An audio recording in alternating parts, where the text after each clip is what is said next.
one thing which is very nice is that he is very witty about it. And actually, I recommend that everyone should read it. It's a good stress buster.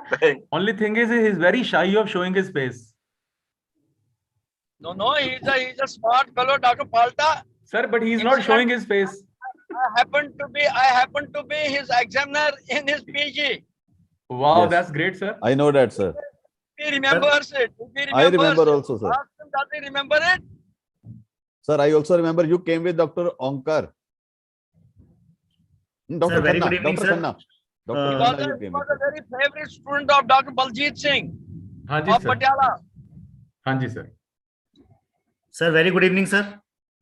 Doctor Good Naveen evening. और doctor सेठी दोनों भाई कहाँ हैं? उन दिख नहीं रहे.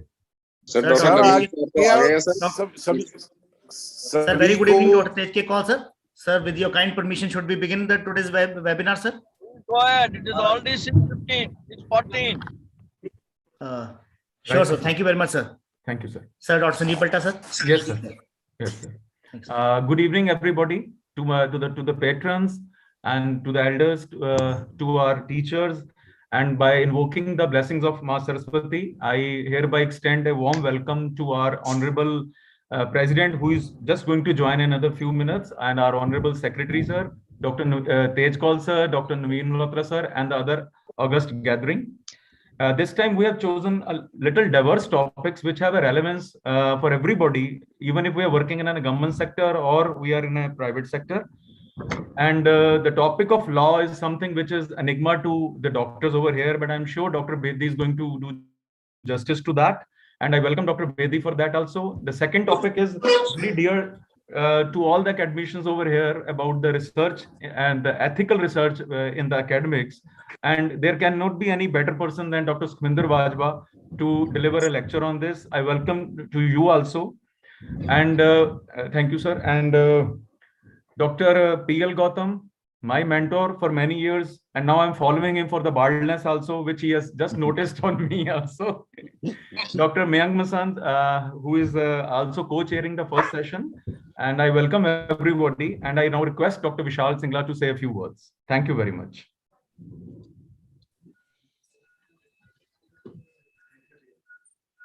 Dr. Vishal, unmute kar lo ji. Very good evening, sir. Very good evening to respected Dr. Tejke call, sir. Our president, ma'am, who would be joining soon. President-elect Dr. Naveen Malhotra, sir. Dr. P.L. Gautam, sir, and the other august gathering here. Hello, everyone, and welcome to today's session. Today's topics are well crafted and I'm sure would help anesthesiologists across all the platforms, be it in medical colleges, be it in practicing doctors, or private sector or freelance anesthetists. These two topics, law and this ethics and anesthesiology would be helpful to everybody. I'm sure today's session would enrich audience wisdom. We have very learned chairpersons and equally learned speakers with us for this webinar. I would like to extend my best wishes to Team Chandigarh for this webinar.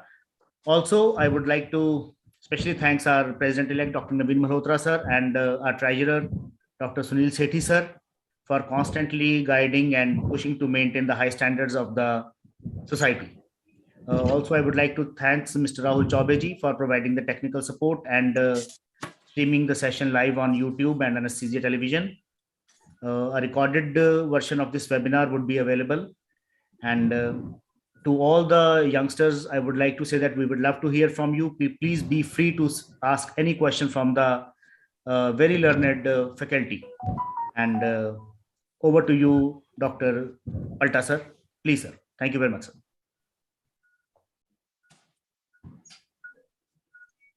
Okay, may I now request Dr. Richa to please moderate the seminar and please invite the first speaker and introduce the chairpersons also.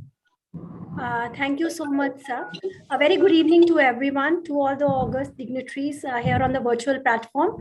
And sir, would you please kindly allow me to share the screen so that I can just share my PPT, sir.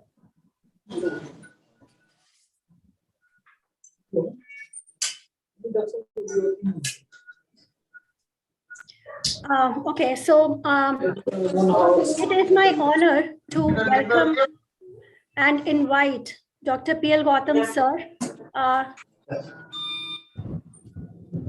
as a chairperson for this very pertinent talk on anesthesiologist and law. P.L. Gautam, sir, doesn't require any introduction. Just a minute, sir. I'm just sharing my screen. And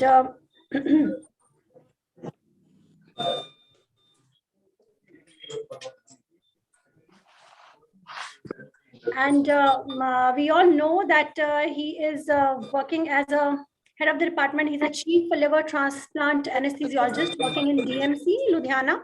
And he is a member of various National Academy of Medical Societies and has a fellowship in liver transplant anesthesia.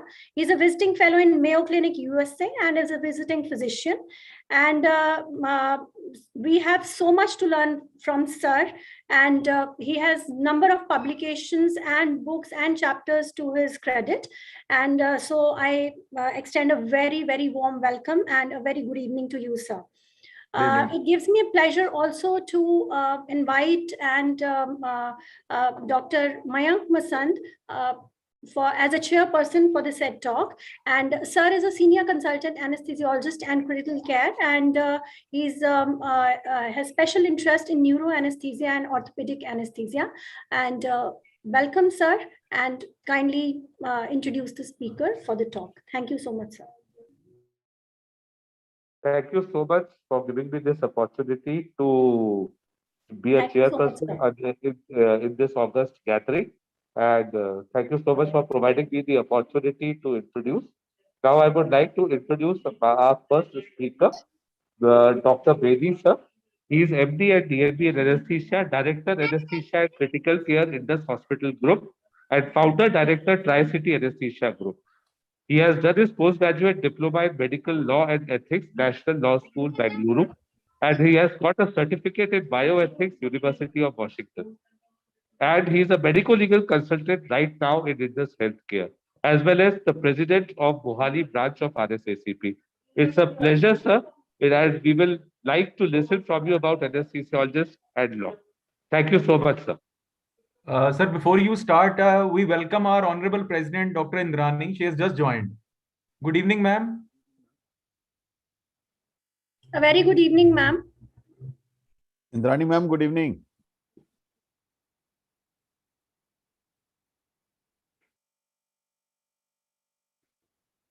Madam, good evening.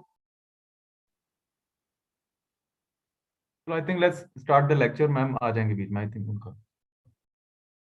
Madam ने mute किया हुआ actually. I think, sir, Dr. SPS Bedi, sir, please continue with your lecture, sir, please. हाँ जी. Thank you, everyone, and a very good evening to everyone. And I thank everyone for giving me this opportunity to present my views. I'd like to share my screen. So sorry to disturb you. I think my screen got, it stopped responding. So I'm really happy about this. Good evening. Good evening, yeah, good evening, Dr. Bedi. It's really nice that we could hear from you on a subject which is, most neglected, and actually the intricacies of whatever we do, I mean, is so important. And it's nice to hear from you, sir. And welcome all of you for this this webinar. And over to you, sir, Dr. Bedi. Thank you very much, ma'am. I'm so sorry about, the whole thing just stopped responding. Nothing, ma'am. Your voice is so I good couldn't to speak listen. anything. Sorry. In anesthesia, technology often fails us, so we have to be on our basics. Anyways, a very good evening to everyone. Let me start with the topic. Topic today I'm going to talk about is anesthesiologist and law. Anesthesiologists are bound by many laws, whether they are laws of gases, laws of physics, or other laws. But today we are going to talk about law of the land. Law of the land is rules of conduct or action prescribed or formally recognized as binding and are enforced by the controlling authority. which in our case in India is right from Government of India to Medical Council of India to the local judiciary. So anesthesiologist is bound by laws, and I will begin with a few cases which have already been decided against the anesthesiologist in India. The most commonly, the cases which went against us were about the cerebral anoxia cases. The second most common cases which were won against anesthesiologists were the cases where we had done inadequate, we had either not done the pre-anesthesia evaluation, or we had done inadequate pre-anesthesia evaluation, or we had not recorded the same. That's why those anesthesiologists most probably lost this case. Then their cases have been on neurological deficits and complications of the regional anesthesia. There have been cases against us on informed consent, either the lack of proper consent or an impartial half-cooked consent. And there have been a very few cases against us on awareness during anesthesia. So these are the main 5 broad categories which have won, the complainants have won against anesthesiologists across India. And there are many more single cases about a lot of things, but these are the 5 predominant categories of the cases. Now, anesthesia poses a practice of anesthesia or anesthesiologist has unique challenges, and they are very unique because, as this picture shows, we always work behind the scenes. We are never in the picture. We are, as far as patient is concerned, we are always unacknowledged and unrecognized, because our patients, as soon as they enter the OT, either they lose consciousness or have impaired consciousness, and even the story remains the same in the ICUs. And the patient not being conscious of what you are doing for them. So patients do not know the extent of our involvement or the type of the care we provide to them when they are asleep. This mainly happens because we have low levels of interaction with the patients, except in a few pediatric cases, perhaps, where we interact, where the parents are sometimes very anxious and they talk to us.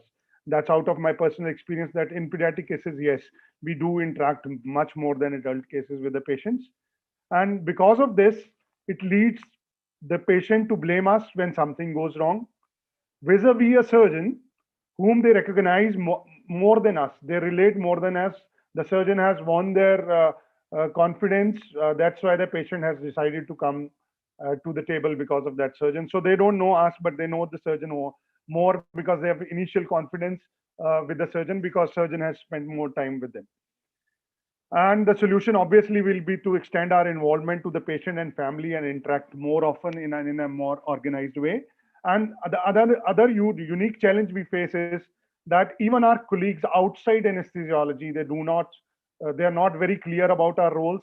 They do not know to what extent we should be involved, and sometimes they are wary of us not getting into the forefront in the patient care, because they want to take the claim or whatever may be the issues. Now, how to handle the medico-legal aspects of anesthesia?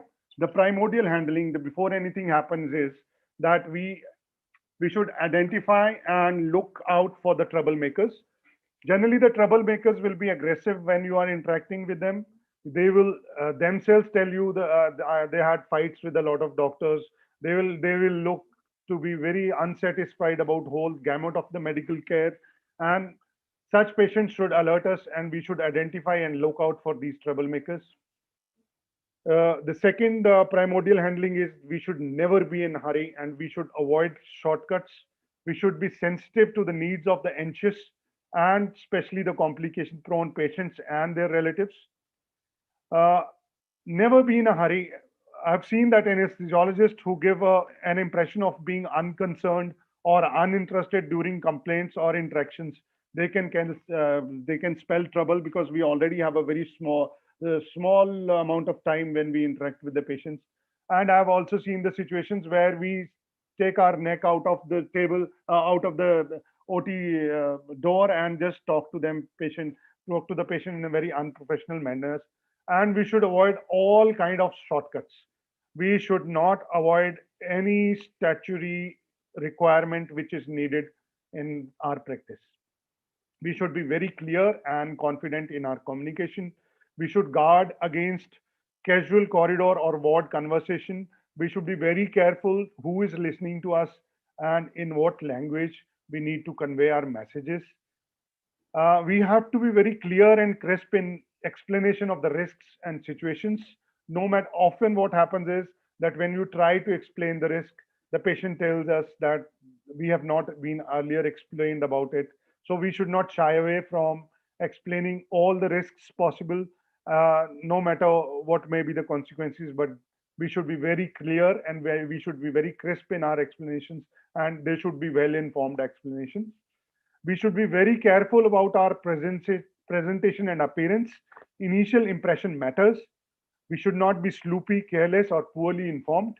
Even our appearance should be worthy of what the general public looks at on a doctor or physician. We should never be shabbily dressed. We should, even if we are in our scrubs in OT clothes, we should be very nicely dressed in clean, well-ironed clothes, because all these things matter in the medical legal fights. Then comes the risk management. We should make interaction with the patient and relatives a routine and a habit. It will take our time, it will take our effort, but we will have to make it routine, and we have to make it a habit, so that patient knows us as a doctor and patient recognizes us as a caregiver. Then only this is one of the best and simplest risk management strategy which we can do to avoid or mitigate the risk of litigations. Then the most important thing is, when we start giving care, do not diverge from established standards of the care. By established standards of the care, I mean is that be aware of all the latest guidelines, read and know the contraindication of each drug we use. We should be very, very clear about the interactions, contraindications, uses, and doses of every drug we use when we enter the hospital or the theater. So we should keep on refreshing all the new drugs, and we should also, as we grow older, we should keep on looking or refreshing our memory on the older drugs which we have been using maybe for last 20 or 30 years, because these things are very important. And I'm saying this from a very personal, experience, where one of the patient was given haloperidol, and it was a cardiac patient. And then though the anesthesiologist had been doing it for last 10 years, but he was not very careful that it can cause QT prolongation. And on phone he ordered haloperidol and got into a trouble of patient of schizophrenia. So we should be very careful about each drug we use, and we should know contraindications. For that, we have to attend CMEs. Attending, carefully listening to and attending CMEs is very important, so that we knew what is the latest and what challenges the others, our peers, are facing in the practice. We have to believe our monitors more than our instincts. I'm not saying that don't believe your instincts. What I'm trying to say is, do not doubt your monitors until unless you have evidence against it. Believe and ponder over the lab values. Try to see the objective evidence and do not rub it off, and follow the either ISA or ASA guidelines. And nobody is going to spare you if we do not follow the guidelines as they were, because because in your defense you will have to quote that whatever I was doing was decided by the society in national or international society guidelines. Then comes another important risk management strategy, and the one which always saves you is careful and smart record keeping. In the legal terms, your notes should outline each component with timings. Each component of your giving anesthesia along with its timings should be outlined in your notes. Keep very accurate data, because after some time gap, maybe if the patient goes to court after 6 months, we tend to forget the exact details, and we tend to forget some details which might help us in our defense. So we should keep an accurate data, and we shouldn't, as I already told you, we shouldn't be in hurry. Putting and completing your notes is as important as delivering a patient into and out of anesthesia, hale and hearty. It is as important as giving anesthesia, because that's what has we know age-old dictum that what has not been written has not been done.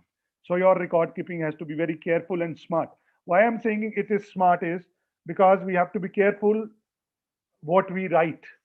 In the written, be careful not to use the terms which reflect confusion or indecisiveness. The courts, in my personal experience, when I've appeared in courts, we often put a question mark and we write query this, query this. The courts get irritated by this. We should rather write possibility of this, these four things. Possibility of this cannot be ruled out, to rule out.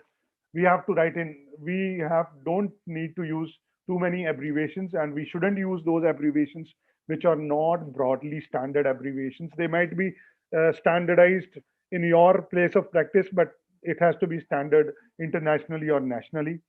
Simply record very relevant facts. Do not just put everything. That's why I'm saying the record keeping has to be smart and careful.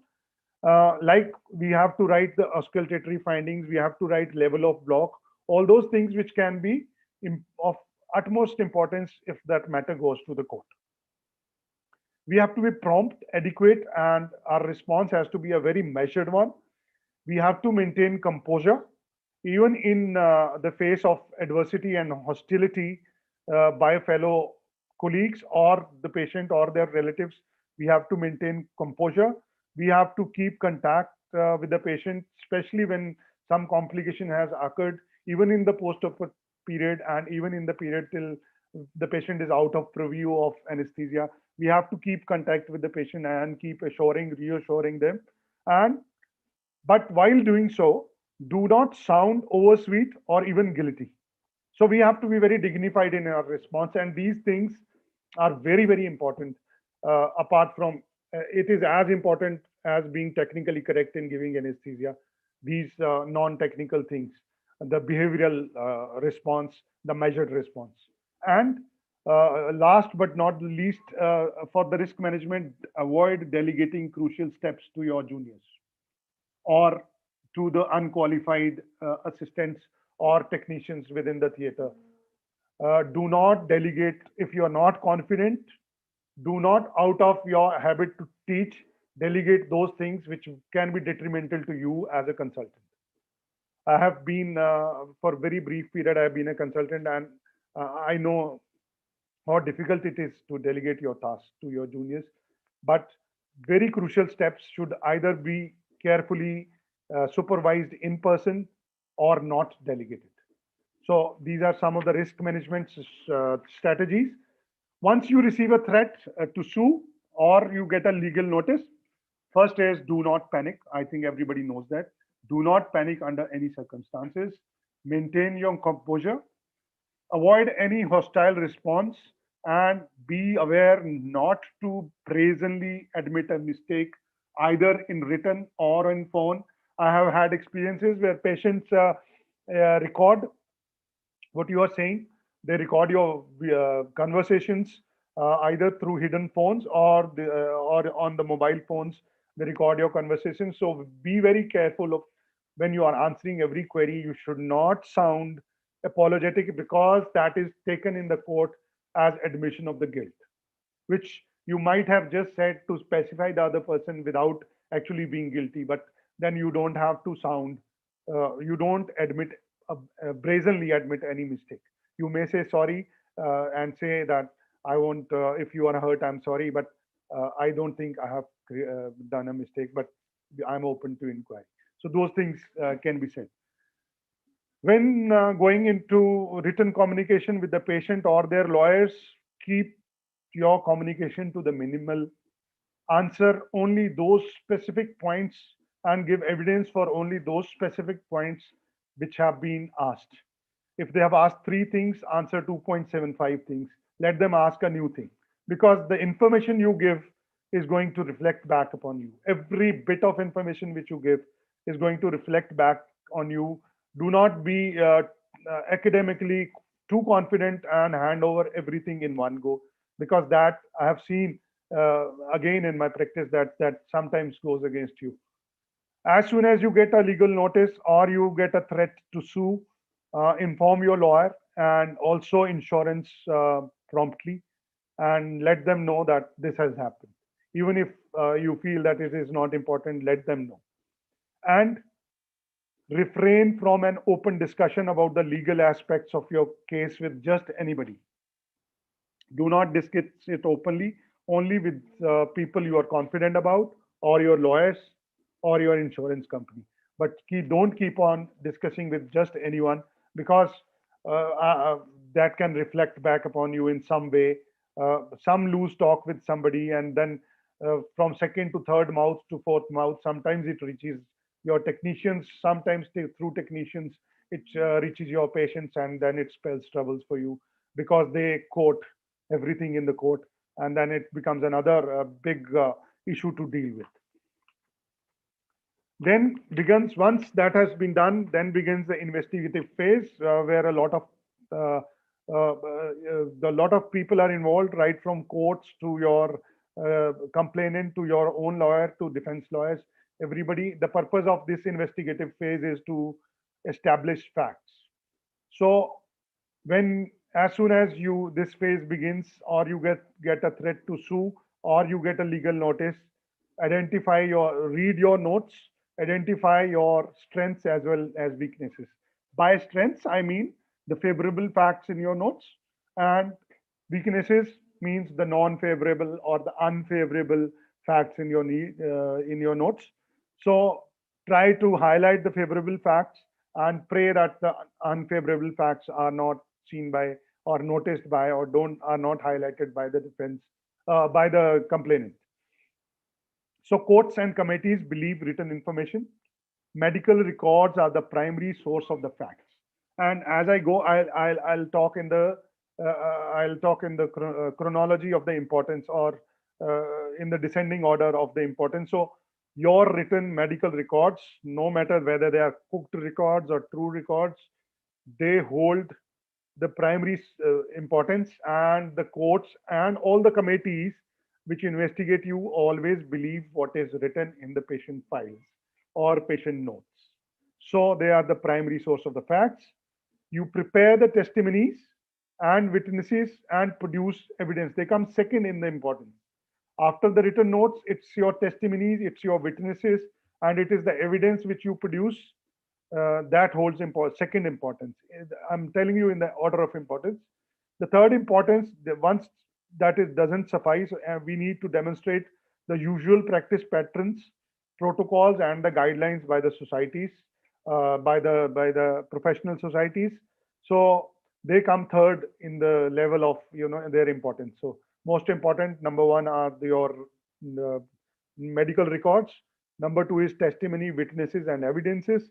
Number three is the practice patterns or the protocols. You may cite here that we have a particular protocol, that this is done in a hospital like this, so that they can also form your defense, but they come third in the importance or their recognition. And the last but not the least, the consult and prepare expert witnesses. Talk to eminent personalities in anesthesia. If you can manage, get their written statements, they can work on your favor. They can work in your favor. So prepare your expert witnesses, consult them, ask them, and involve your lawyer also into this. And it is generally the custom in India that we should have two eminent anesthesiologists, deposing or appearing as expert witnesses in your case, or giving a written declaration that I believe that he's right. So two, preferably from academic medical colleges or from government setup if you are in the private setup. So they come fourth in importance, but they are important. Then last but not the least, maintain good relations with all your fellow anesthesiologists. Don't hurt anybody with your deeds, with your actions, or with your words. Everybody is going through the same stress. Everybody has the sword of Damocles hanging on their heads all the time as we practice day to day, minute to minute, second to second in our lives. So say good words about your fellow anesthesiologists, though they may be your professional adversaries, they may be your competitors, but do not, in front of patients, do not say ill about your fellow anesthesiologist. Maintain good relations with everyone. You never know who will come to your rescue in the times of trouble. Once the court proceedings begin, prepare word to word with your lawyers. Sit with your lawyer. Read each and every line they have written. Consult with them. Discuss with them. And because they are not doctors, you might have to guide them on how to write a response. Do not be too. He will tell you as a layman what questions the judge might ask. So satisfy your lawyer. Encourage him to ask you questions which a layman, no matter how weird that question may sound, encourage him to ask you questions and answer them, because the layman is going to investigate you. The layman in the court, I mean the judge, is going to judge you in the same way. So I have seen and read a lot of national importance cases where I personally feel that those cases we lost in spite of everything, doing everything right, because we did not sit with our lawyers and prepare the case. And whatever the lawyer presents in case is on your behalf. So whatever he or she says, they are saying on your behalf, and judge will take it as a testimony from you. So take keen interest, and if possible, practically attend all the hearings where you are involved. So take very keen interest, and even the judges acknowledge when you go and attend your hearings. Personally, I've seen in High Court of Punjab and Haryana High Court, where I was appearing for a case, personally, that judge verbally appreciated it, and finally the case went into my favor. If in the court, when you appear in the court, be very humble, courteous, bow down. It's a normal custom to bow down as you enter the court gates. When you enter the court, whether the judge is looking at you or not, bow down, be very courteous. Whenever you appear in court as a person who has been complained against, or as a doctor who is involved in that case, dress formally, look very neat and clean. These things matters a lot, because still, a lot of English influence is there in all our courts. So dress very formally. Look like a doctor. Look like a doctor, I mean, is what the general public perceives as the look of a doctor through either movies or their personal experiences. And be very astute in your conduct. Be very, very clear what you are doing. Be very composed. Do not use hostile gestures. Appear very composed and stick to the facts. Sometimes when you appear in your cases and you are asked uncomfortable questions, which may seem very dumb to you by the lawyers of the complainant, or the complainant himself or herself, do not appear hostile. Do not make any loose comments whatsoever. Maintain dignity of your profession, and stick to the facts. That's very important. Do not do not veer away from the facts. And what is going to save you is, as I again stress, a detailed, well sequenced, legible anesthesia record is going to be your best defense in any case. And that comes in number one priority. Now, as I rush through these slides, because I think I might just exceed time. Law and anesthesiology, it's a wide subject, and I have tried to cut things short and keep brief and very crisp. I like to talk about consent. Consent is vital and most important aspect for anesthesiologists as far as rules and law is concerned. I think that we all agree with it. We should always sit with the patient, interact, introduce yourself that I am Dr. Bedi, I am your anesthesiologist. This is, if the patient doesn't understand what anesthesia is, make the patient understand anesthesia, explain him the entire process, what is going to be there in the theater, what is going to happen when the patient is going to recover. listen to very patiently listen to all seemingly dumb and stupid questions of the patient.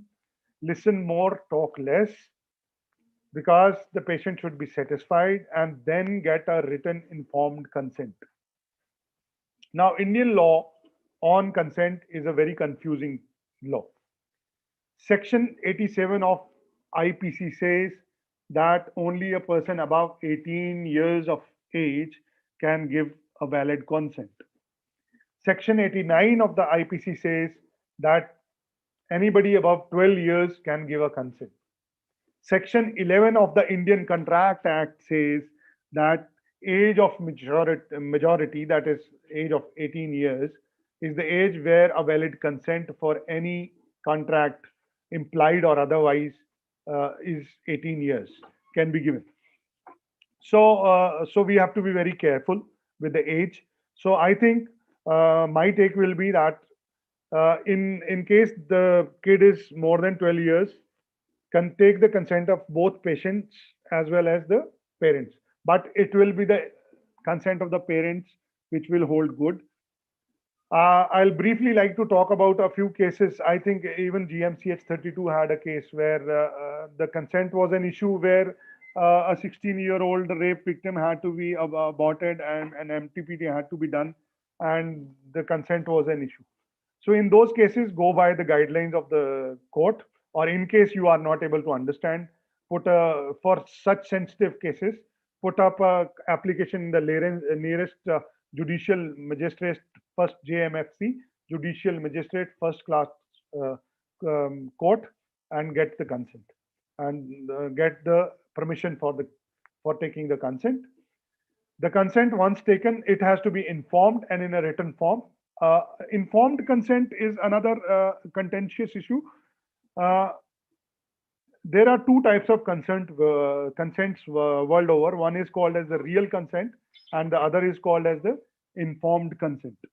The real consent means, I hope I am audible, right? The real consent is a UK concept where it says that it is the prudent doctor who knows what to divulge and what not to divulge. It is only give that much of information to the patient, which will not confuse the patient and which is of importance to take a decision. Whereas the informed consent, which has recently been also accepted by the Supreme Court of India, is a USA concept, the American concept, where everything has to be divulged to the patient, which means that you have to not only you have to give you have to do what in law terms we call as a test of reasonability. The test of reasonability means what the information a reasonable man with a gap in the knowledge between a doctor and a layman, we need to bridge that gap, give him enough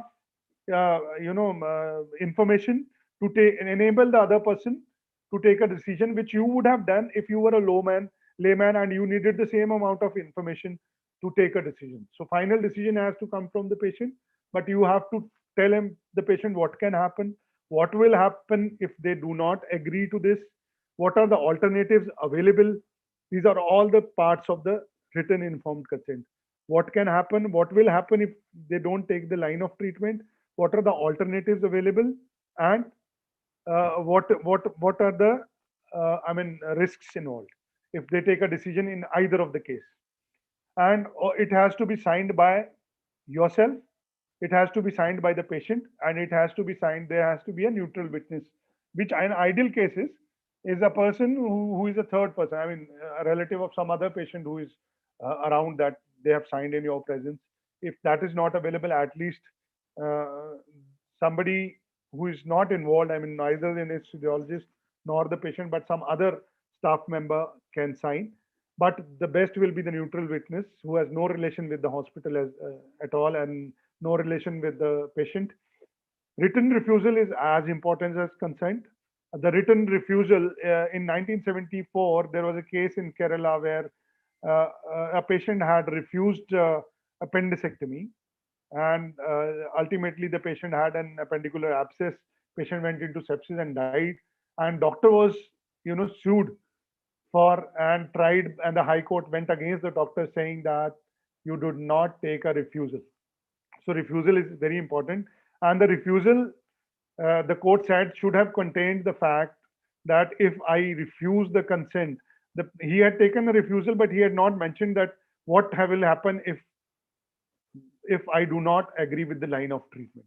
What will happen if I do not go for this appendectomy? What are the dangers which can happen to me? And I have understood them, and I agree to, live with those risks. So those have to come in the written refusal. Then there are conditions which may not need your consent.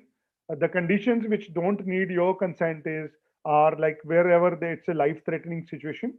So in those cases, or where patient refuses to give a consent and patient may have detrimental effects on his life, which it can be immediate threat to the life of the patient, where two independent, one should be a treating doctor, one non-treating doctor, and one independent with the one person from the hospital management, three can sign as a surrogate consent on the behalf of the person and go ahead. This is only in the cases to save the life of the patient.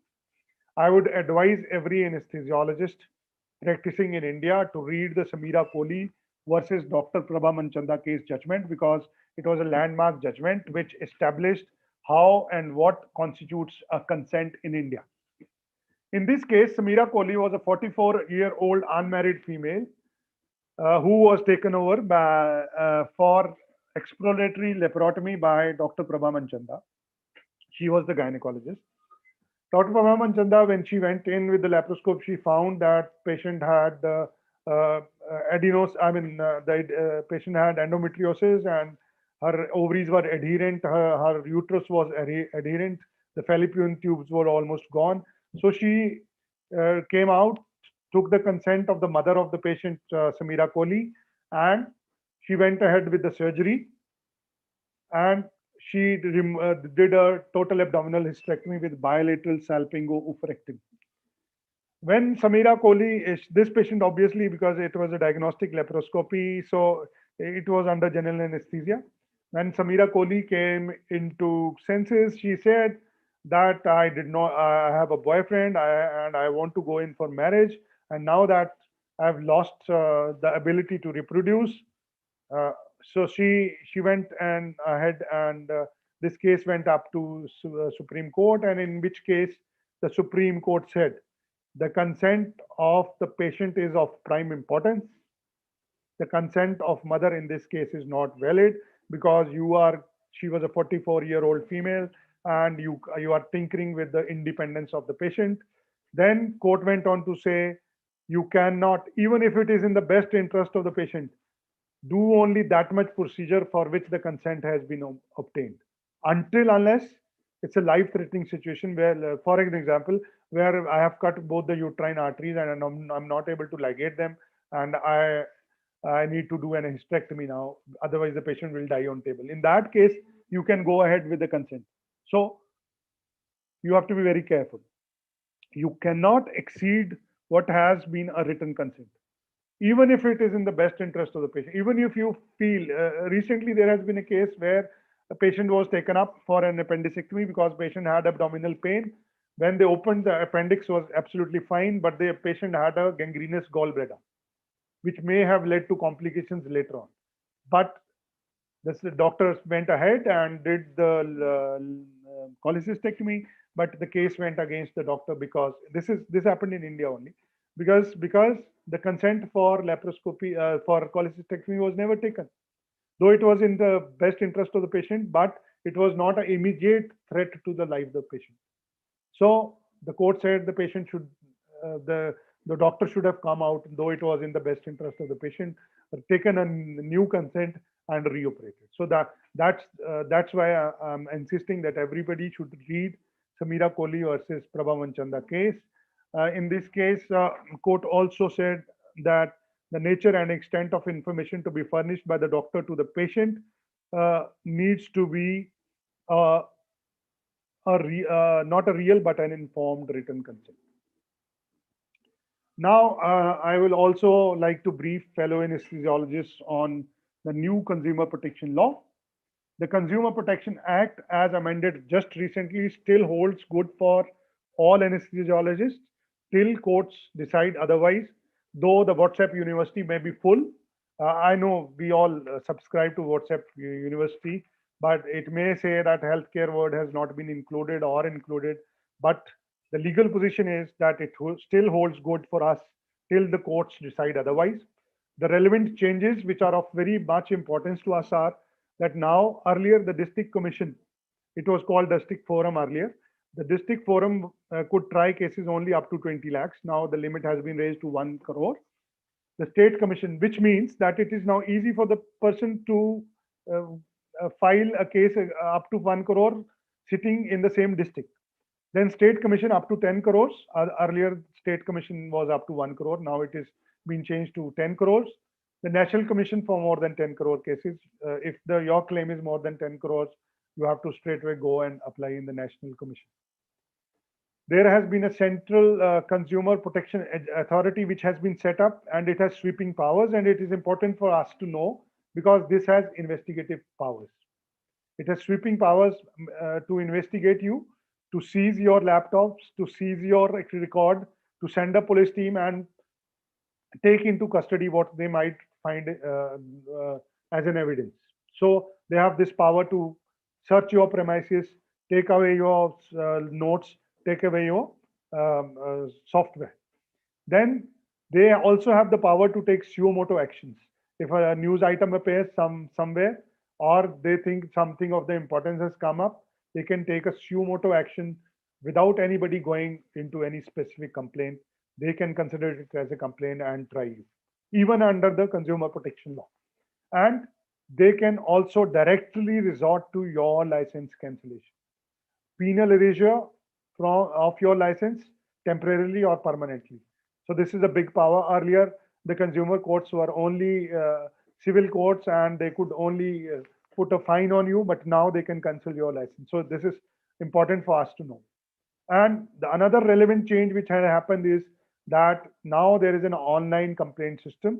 At 12 o'clock in the night, if you feel you have been wronged and the thought has been going in your head over and over again, open the website, drop an online two lines online, and the complaint will be registered against you. So it makes very easy for somebody to go and make a complaint against you. So we are particularly vulnerable on that field. And another important thing is that complaint can now be put from the place of work or residence of the complainant. So if I'm sitting here in Ludhiana, I operated a case in Ludhiana, but the patient lives in Chennai. He or she came from Chennai, or they work in Chennai and they have come for holidays to their mother in Ludhiana. They can file a complaint from Chennai, their place of work. Or even if the residence of the patient is in Shimla, patient can put a complaint from there and it will be tried in that court. So that it has a big implication for us, that we can be harassed to appear in Chennai every other month. So this is another change in the new consumer protection law. So I thought every anesthesiologist must be aware of these changes. Now, a brief on the withdrawal of ventilator support and the DNR orders. Dr. Bedi, can we just a little bit? Yes, sir. Concluding takeaways. No. Please move on to the previous slide. That's very important, relevant. Okay. Well, I thought I'm running out of time. It's a big topic in itself. Withdrawal of. I understand. I can talk. For another 1 hour on this, but I'll just be very brief. With prior self-declaration, DNR and withdrawal of support has been allowed in the famous Aruna Schonberg case. It means that it has to be done by means of an advanced medical directive. It is just like a living will.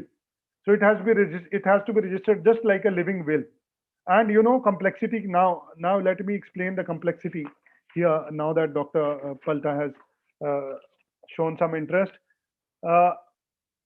Now let me tell you that there's a long procedure. Though it appears that it has been allowed, there's a long procedure where a patient will make a will, where he will have 2 independent witnesses when he makes a will, and then he goes to the nearest court. The court of the judicial magistrate first class has to sign it, and then it is kept with the patient, or patient even may nominate somebody. Then patient has to outline when the support will be withdrawn, when he or she will be taken out of ventilator, in what circumstances, who can take it, at what stage somebody can take a decision if patient is himself or herself incapacitated, when can you withdraw the nutritional support. All this has to be delineated in the advanced medical directive. Once you as a treating physician, as a treating intensivist, get that advanced medical directive in your hands, you are bound to study it, take a decision whether the patient is really at a point of no return. Once you are satisfied, you inform the hospital. Then hospital makes a 3-member board. This 3-member board should have doctors who are more than 20 years post their first degree. These doctors have to be, one doctor has to be from medicine, the other from cardiology or neurology or oncology, and one of them has to be have experience in the critical care as well. So 3-member board has to be formed.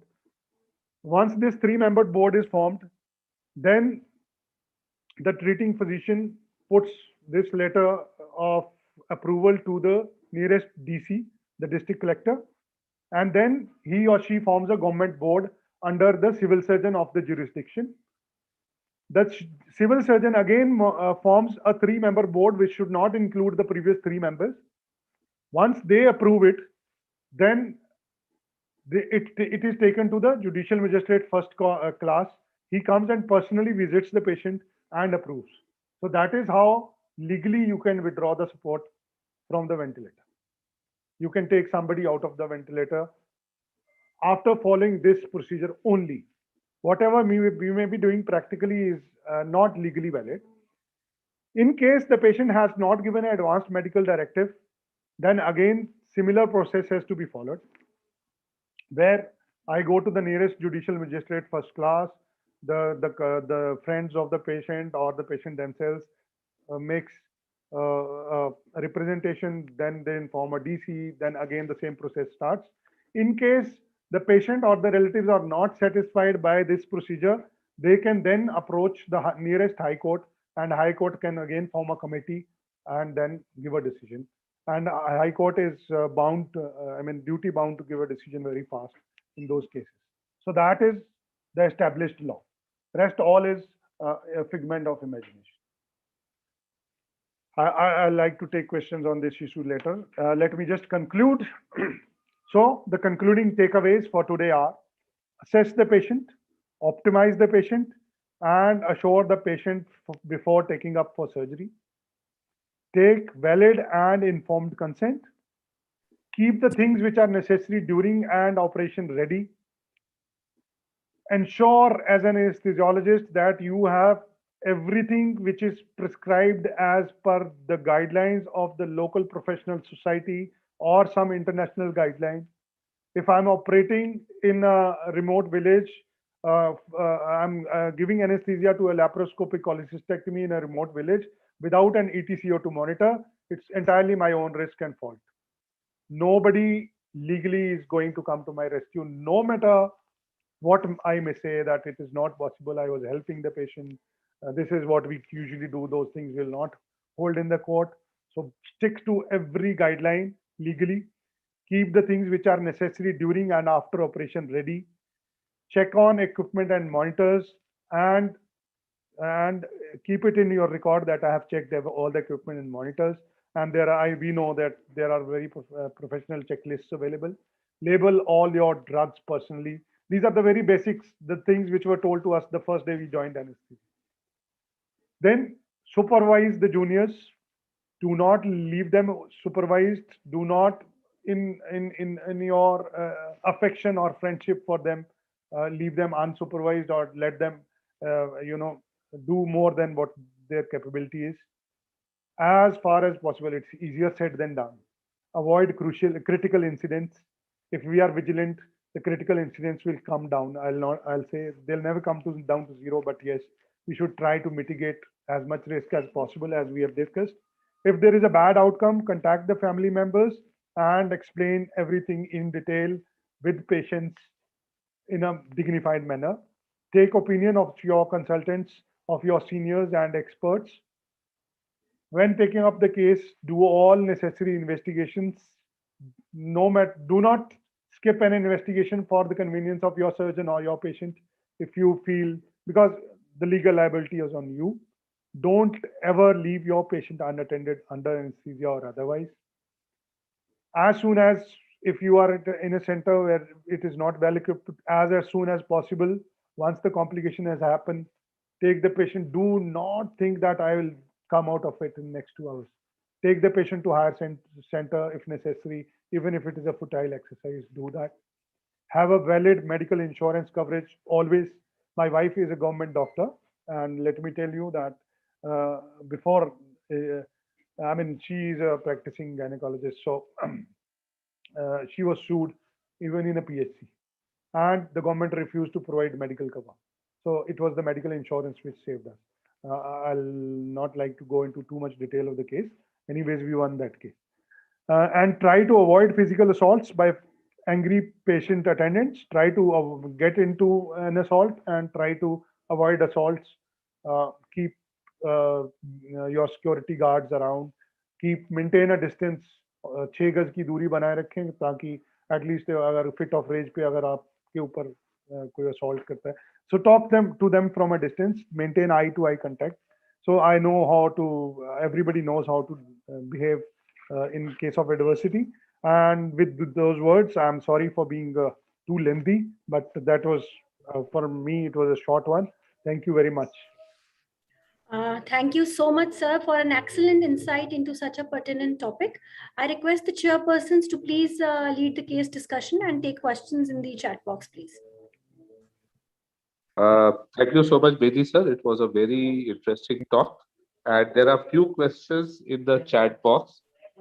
And the first question is about if there is something left in the, if suppose there is a bomb that is left during surgery, and does this anesthetist needs to write in the notes about it or not? Certainly, the anesthesiologist, if he is aware, they should mention it. I think rather than writing in the notes, they should first inform the surgeon, and then they should document it, because it should not come under, when the patient is under your care, it's not that only anesthesia. The courts don't take you only as an anesthesiologist. They take you as a caregiver, as a holistic caregiver. The surgeon and the I often tell my surgeons and anesthesiologists are equally liable. So as far as your liability is concerned, please document whatever has gone wrong, even if it annoys the surgeon. Do not take it on you. Right. Thank you so much, sir. Ambiguity. And Gautam sir, any questions? Yes, there is another from Dr. Richard. Sir, what about the unanticipated difficult airway, especially where a press surgery has been performed successfully with a supraglottic device, but the residents do not agree to the explanation of difficult intubation? So I just want to ask Richard whether it's during the PAC or it's after the incidents have happened. So no, sir, it is the after the incidents has happened, and it is actually happened in our institute. Actually, yes. There was a child, so he was operated with supraglottic airway device, but afterwards, when he was taken up for a major procedure under GA, it was a task intubating that child. So when we tried explaining the patient's parents that he might be a difficult airway as he grows, he was later on identified with a syndrome. So how yes, to go about it, sir? Yes, question is clear. Already, can you? Yes, Dr. Richa, I think this happens with every one of us. A patient who had a previous surgery which went uneventful, and now something has happened. They try to find a fault. It's human nature to find a fault. Something has gone wrong, and doctors or the anesthetist or the anesthesiologist is your first culprit. When this happens, the only defense we will have is we should document every step. Early call for help. We should call for help, senior help, get it documented and countersigned by your seniors or your colleagues, and maintain meticulous records as the things happened minute to minute. You can even write on the top of it that the notes put in retrospect, because then you can explain in the court that the notes were put in retrospect because that at that point of time we were busy physically with the patient. Court accepts that. But that is in such cases, the only defense you will have is your meticulous record keeping, minute to minute account, as well as how you came out of it, or you were not able to come out of it. And then you can, in your defense, prepare your expert witnesses, come with evidences in form of, established guidelines or the publications in the recognized medical journal. Thank you so much. Thank you. So Bedi, I will request you to please go through the chat and answer the questions there also, so that we can move on now to the next lecture, please. Okay. Sir, I think all the questions in the chat have been answered. No, there is one more. There is one more question, but Dr. Bedi can answer it in a written format over there. Okay. There is one more. Okay. Thank you. Thank you very much. Thank you. Maybe please move on to the next talk, please. So I'll again. Dr. Sethi is raising his hand. Sir, Dr. Bedi, sir. Sir. Sir, suppose we are having a surgery of say 6 hours or 8 hours. So what should be the minimum time of recording the events? Sir, because it is very difficult to record every minute to minute record in such a case. Yes, sir. Sir, every 10 minutes, our records should be at least, this is as per law. I mean, I had read guidelines. Every 10 minutes, at least in long surgery, we should keep every 10 minutes record. Thank you very much. So here on, I think, do we move on to the next lecture, please? It's again an honor to invite Ma'am Mimi Rewari. She is a professor in Department of Anesthesiology from AIIMS, and she has special interest in hepatobiliary and liver transplant anesthesia and critical care. And she has numerous publications to her credit and various chapters, and she has been honored with many awards and fellowships. And ma'am, I extend a very warm welcome to you. And also, I'd like to extend a very warm welcome to Dr. Vijay Lakshmi, who is consultant anesthesiologist in IGMC. And she has a European diploma in regional anesthesia. And she's also GC member, Rsacp National. And she has primarily interest in the ultrasound-guided regional anesthesia and part of care ultrasound. Very, very hearty welcome to you, ma'am. So kindly, maybe please start with the next talk. Thank you so much. Thank you, Richa. It was wonderful seeing you. And good evening, everyone. Good evening, Ji. Yeah, so I'd like to begin by introducing our next speaker, Dr. Sukhminder Bajwa, who is a professor and head in the Department of Anesthesiology and Intensive Care at Gyan Sagar Medical College and Hospital. He has 20 years plus teaching experience and a lot of experience as a reviewer and conducting workshops on research methodology. He also has numerous publications to his credit, and he's currently serving as the Associate Editor-in-Chief of the Indian Journal of Anesthesia and Journal of Anesthesiology and Clinical Pharmacology. In other words, he's the ideal person to talk about ethics in research. So Dr. Sukhminder, we welcome you, and I request you to begin your talk on research and ethics in research, sorry. Thank you, ma'am. It's such a nice, introduction by a senior person, the alumni of our own GMC, and so many people are there from my own medical college. I may not be the ideal person because there are a lot of senior people are sitting here. Ethics is such a wide topic that nobody can be perfect in describing the ethics, because they vary from country to country, nation to nation, and from one scenario to another. Although there are certain guidelines, certain protocols, SOPs being laid down by the international societies, as well as our own Indian societies also. So whatever I will be discussing in the ensuing topic, everybody of us either have experienced those things or they've undergone those things. And I will request that certain things will keep on brainstorming with every line and every topic. So it will be a good of a sort of discussion, because with every such topic, the new things come out and those really refine and redefine the ethics. So I'm just sharing my screen first.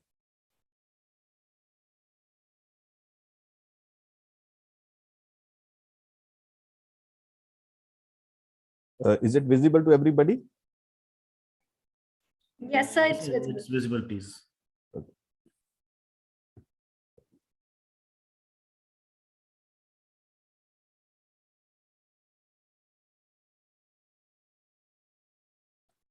I'm not able to minimize it. Just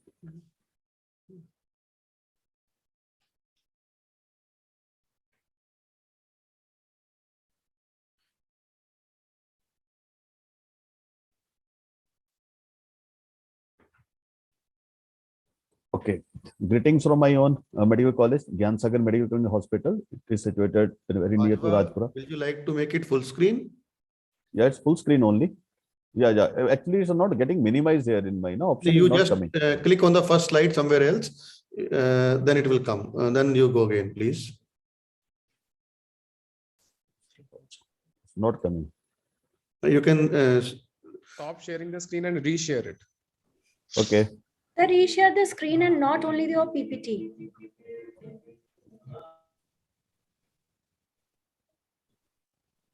Dr. Bajwa, share your desktop only, then you will be able to do this thing. Yes. Okay, fine. Okay. Done. It's visible now. Done, sir.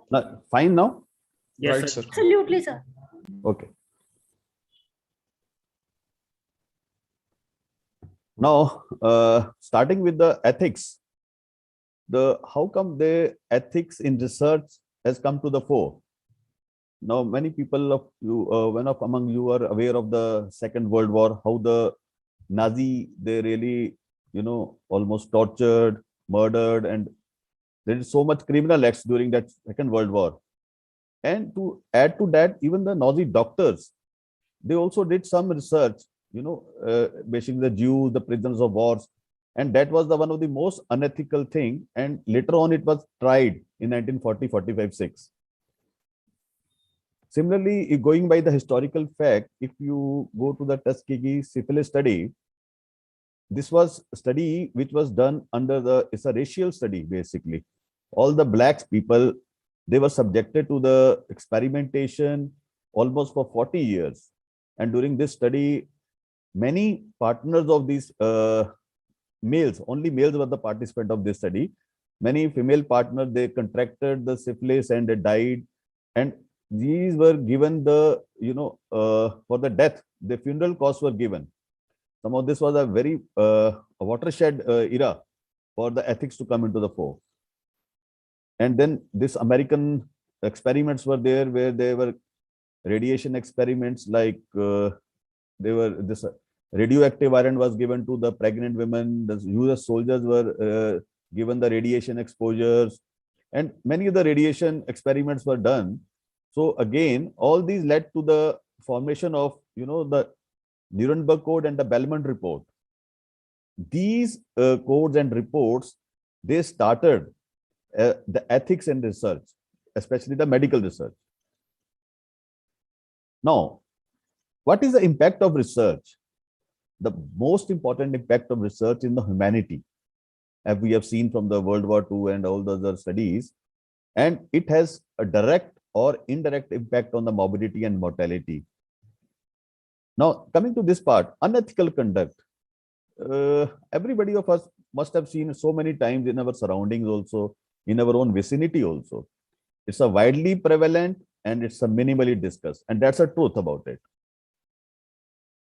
If we go about the principles of fundamental ethical principles of research, there are basically revolved around two people. One is the researcher, the other is the participant. Certain principles are exclusively confined to the researcher, like integrity, competence, responsibility, and honesty, and certain to the research participant, like justice, dignity, privacy, and confidentiality.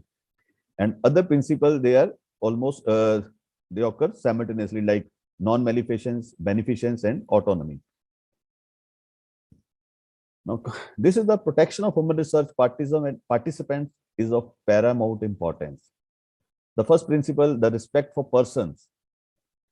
For any medical research, all the individuals should be treated as autonomous agents. That means they should have an autonomy to make decisions.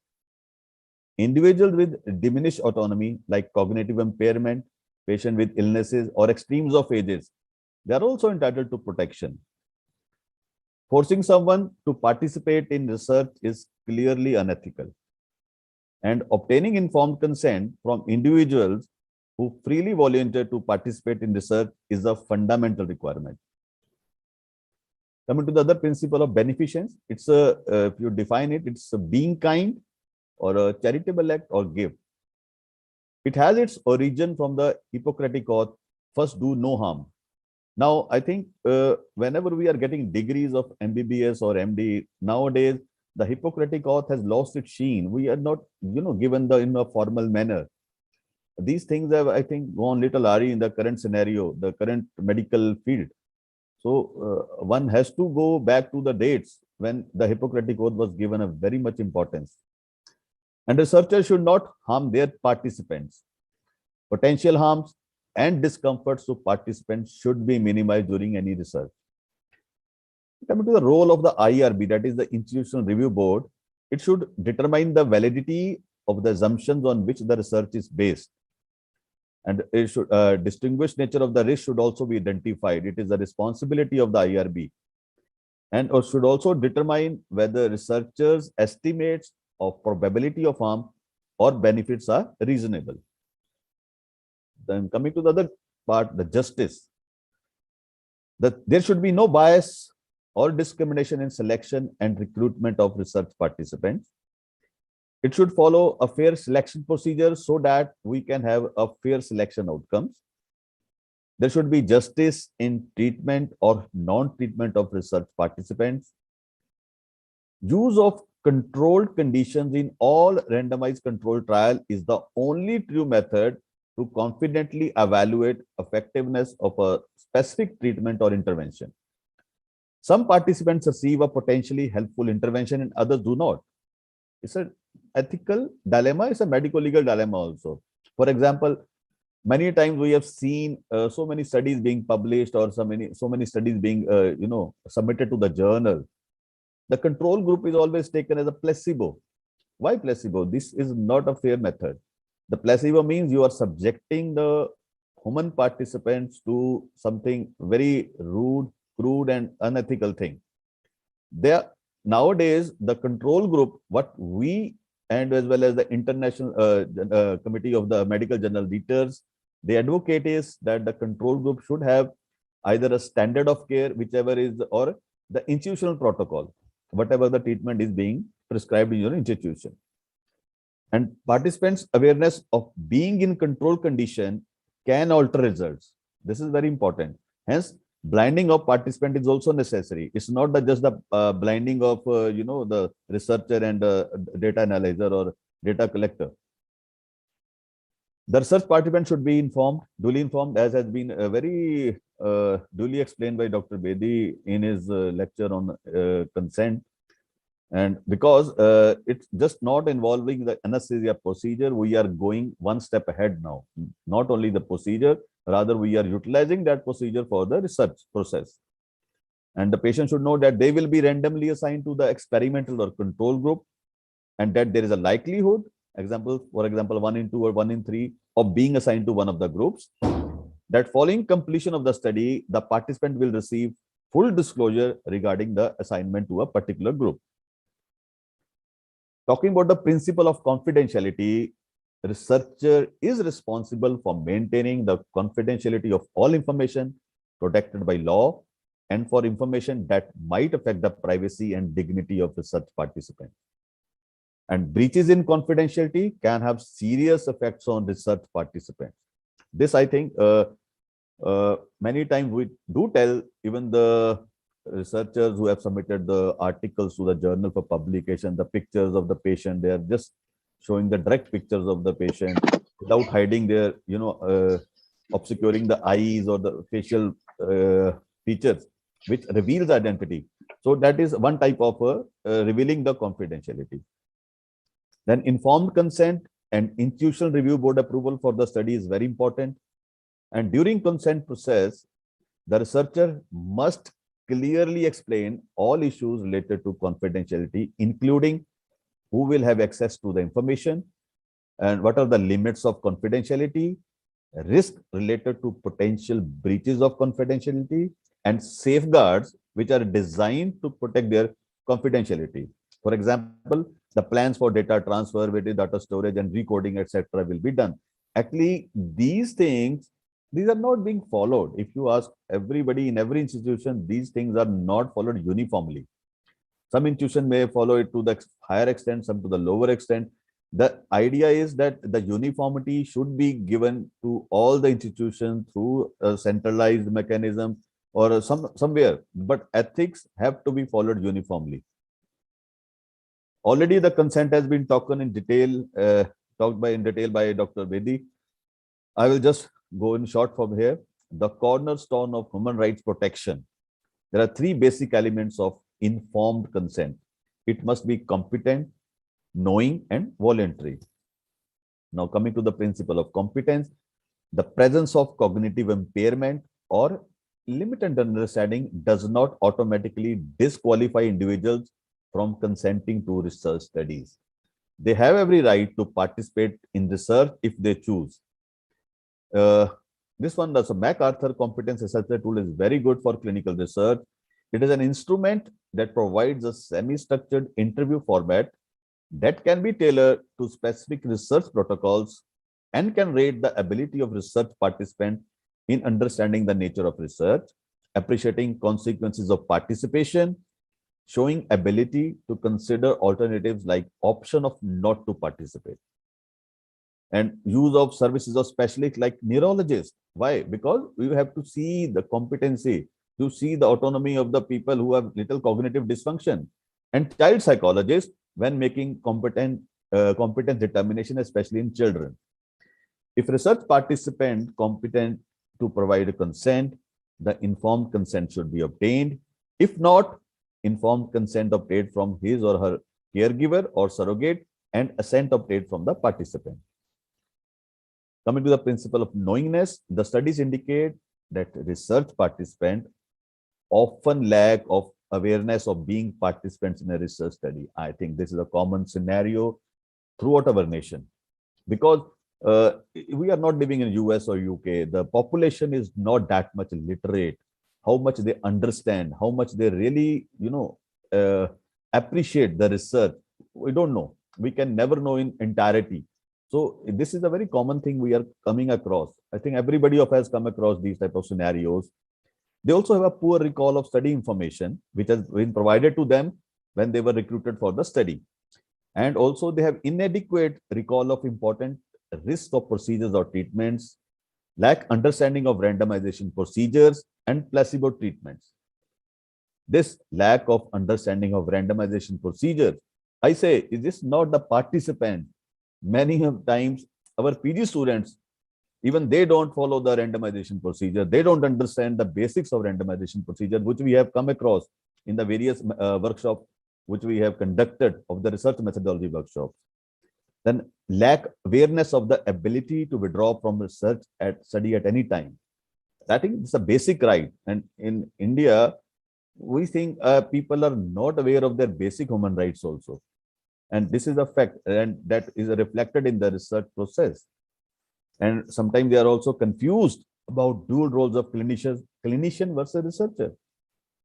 A person, they will be thinking the researcher is a junior person, or he's not as a competent person. The treating doctor is a competent person. This is sometimes they just get confused with these things. And also drug and alcohol abusers may present difficulties in comprehension and retention of consent information. And regarding voluntariness, even the most informed and capable individual may not be able to make a truly autonomous decision if exposed to threats of coercion or deceit. I have already discussed example of the prisoners of war during the Nazi. So this is one of the good example. Now, therapeutic misconception. sometimes what happens, the research participants confuse general intentions of research with those of treatment, or role of researchers with role of clinicians. So it's a mistaken belief that principle of personal care applies even in research settings also. I think that should be done, but somehow when the research is being done, when we are now discussing about thesis, forget about the research academics. Even in the thesis, how much the personal touch the primary evaluator gives to the patient, that is very important. So a person who is undergoing research should be given, I think, more personal care rather than just the care being given in the normal circumstances. And there's a compromise in ability to accurately weigh the potential risks and benefits of participating in the study. There are certain strategies which can improve the informed consent process. Now, what is the basis of this? Why do we want to improve the strategy, informed consent process?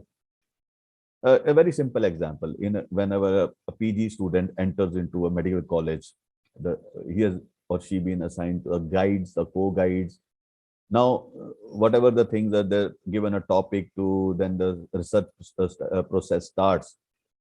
Now, it has always, the things are left to the PG student, the first year PG student, how to communicate the entire research process to the patient.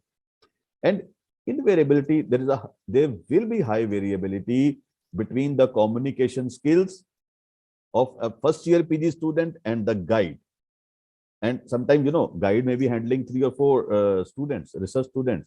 So it will be difficult for that person to get involved into every consent taking. So whatever the communication skills that person having, I think, which has been acquired from his lifetime or her lifetime, may not be well applicable when recruiting the participant for the research. And, the research participant may feel duped, may feel cheated. So many things can be there. So in those circumstances, for the present solution, which we can think at the moment is the written informed consent should be there, which should, at least the patient should be able to read entirely, because the communication levels vary, but written things will be uniform. So these are certain strategies which can help in improving the informed consent process. And improve voluntariness by discussing with participants the possibility of feeling coerced, making clear that treatment is not influenced by participation in research. Let participants delay consent to think about participation. Give time to them. Even if they are coming to your PSC clinic or you are recruiting them, give time to think. Just don't tell them that this is a research study, you are going to participate in that, you have to sign. You give the time. That's an ideal way of enrolling the research participant in your study. The informed consent form, now what are its particulars? The language should be understandable and clear. The written consent form should be approved by the institutional review board when you have already submitted the plan to them. It should be signed by the participant or legally authorized representative and a witness. It should also include an explanation of the purpose of study, number of participants to be recruited, reasons for their selection, amount of time that they will be involved, then their responsibilities, and all experiment procedures. I'm sure these things are never uniformly followed in our institutions. Then description of potential benefits and risks to the participants should also be covered in the informed consent form.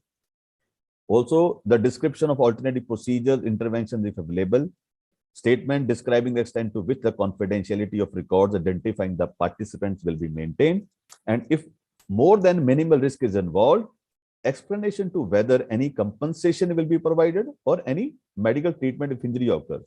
Here comes the role of the guide also, how to ensure these things when any complication occurs during a research process. And there should be information on whom to contact if participants require additional info about the study procedure or research-related adverse events.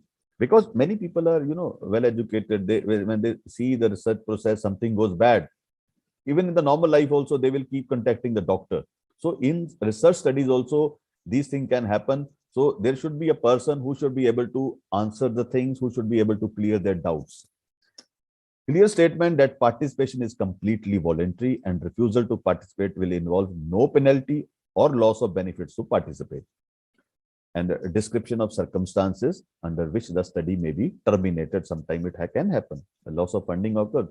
Many research, nowadays are being taken by the ICMR, and the granting sometimes it's done in the beginning, but there's a loss of funding in many institutions, so that can cause the study to stop. And one should commit on protection of patient's personal identity and other confidential data. I think majority of the people know about the institutional review board's function also and the structure also. They regulate all research with human participants. It's formed by the academic or research institutions to protect the rights of research participants, has the authority to approve, require modifications of, or disapprove the research activity if not as per local institutional policy. Researchers have to comply with all IRB decisions, conditions, and requirements. Written research protocol of proposed research should be presented to IRB along with consent form. And IRB should include at least 5 members, minimum 5 members of varying discipline. It can increase also. Many some IRB people can go, number can go to 15 also. And backgrounds including chairpersons, example researchers, social workers, physician, and lawyer one lawyer is a must. And at least 1 member should have no affiliation with the institution. There are protocols for the review that are important for all research involving human participants. Exempt their function. We are just discussing the function of IRB. Exemption for some types of educational testing and surveys. IRB can meet bi-weekly to quarterly. Invites the researcher to answer specific questions from members. If satisfied, it grants approval and provides copy of study consent form bearing IRB stamp, dated approval. Only these copies should be used to obtain consent from study participant. Here, I just want to add one more thing, that this is very important. Once you receive these things, the stamped approval from the IRB, you should start the clinical trial registry. You should start that process from here only. Then the approval for the study is basically from 6 months to 1 year, and you should always ask for the renewal of approval if the study process goes a little longer. Once approved, researchers should report progress of research to IRB frequently and not less than once per year. And clinical investigations have an absolute responsibility to ensure that the protocol of their study fulfills scientific criteria, that a specific and appropriate question be posed, and that an answer is possible as a result of the proposed experiments. Now, data safety monitoring. This is something very important. Not as much stress is given to these things, except in the operation theater. Data safety monitoring plans set specific guidelines for regular monitoring of study procedures, data integrity, and adverse events related to study procedures. They ensure safety of research participants have to be submitted along with grant application. This basically, the Data Safety Monitoring Board, it is present in US, but these are not the existence is not in India, which should be there now, because we are also doing extensive research in our nation. It periodically reviews outcome data to determine whether participants are facing harm, monitors enrollment and completion of forms, record keeping, data integrity, and researchers' adherence to study protocol. Any adverse event or any untoward event during the course of research to be reported to the IRB immediately. There are certain ethical dilemmas in the conduct of RCTs. Now, this is again a very important, this is a common scenario. I think most of us also have experienced during our lifetime and our research processes, that most patients can be expected not to trust researchers, and most researchers can be expected to abuse the patient's trust. This is a misconception of the reality, but these things are prevalent in our research society. This hampers full cooperation between patient and researchers in the conduct of RCTs, because RCTs are gold standard. Our research results, they are whatever we obtain from RCTs, those are important.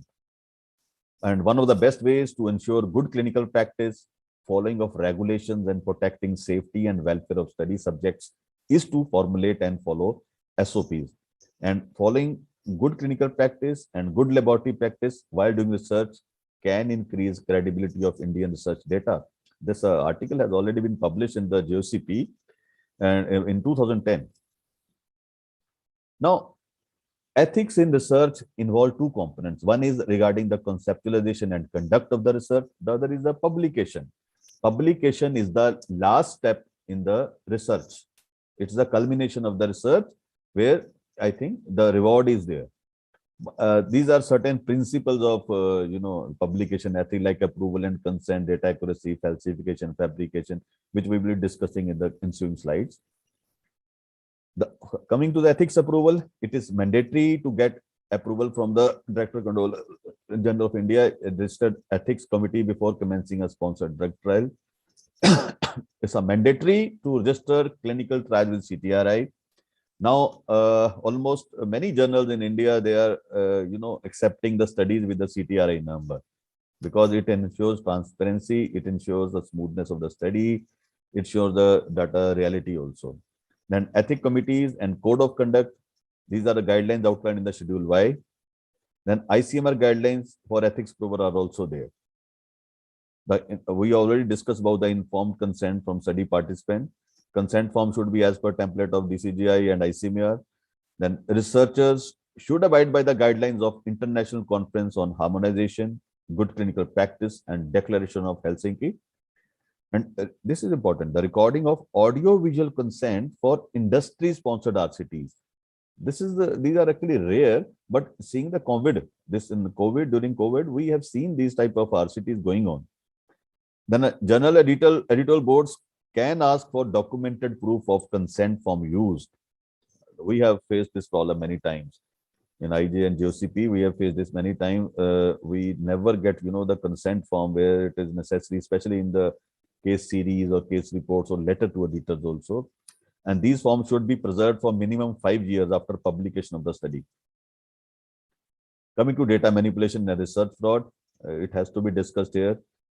Fraud means publications that report results and draw conclusions from data not generated by the study, that is called fabrication, or generated by manipulating the data, that is falsification. And sometimes what the people do, they modification of images, they modify the images to conceal the truth. And raw data sheets can confirm data fabrication and falsification. Can be requested by editors in doubt. If they are in doubt, we can always ask the authors to submit the master chart. Hence, these should be preserved at least for minimum 5 years after the publication of your study.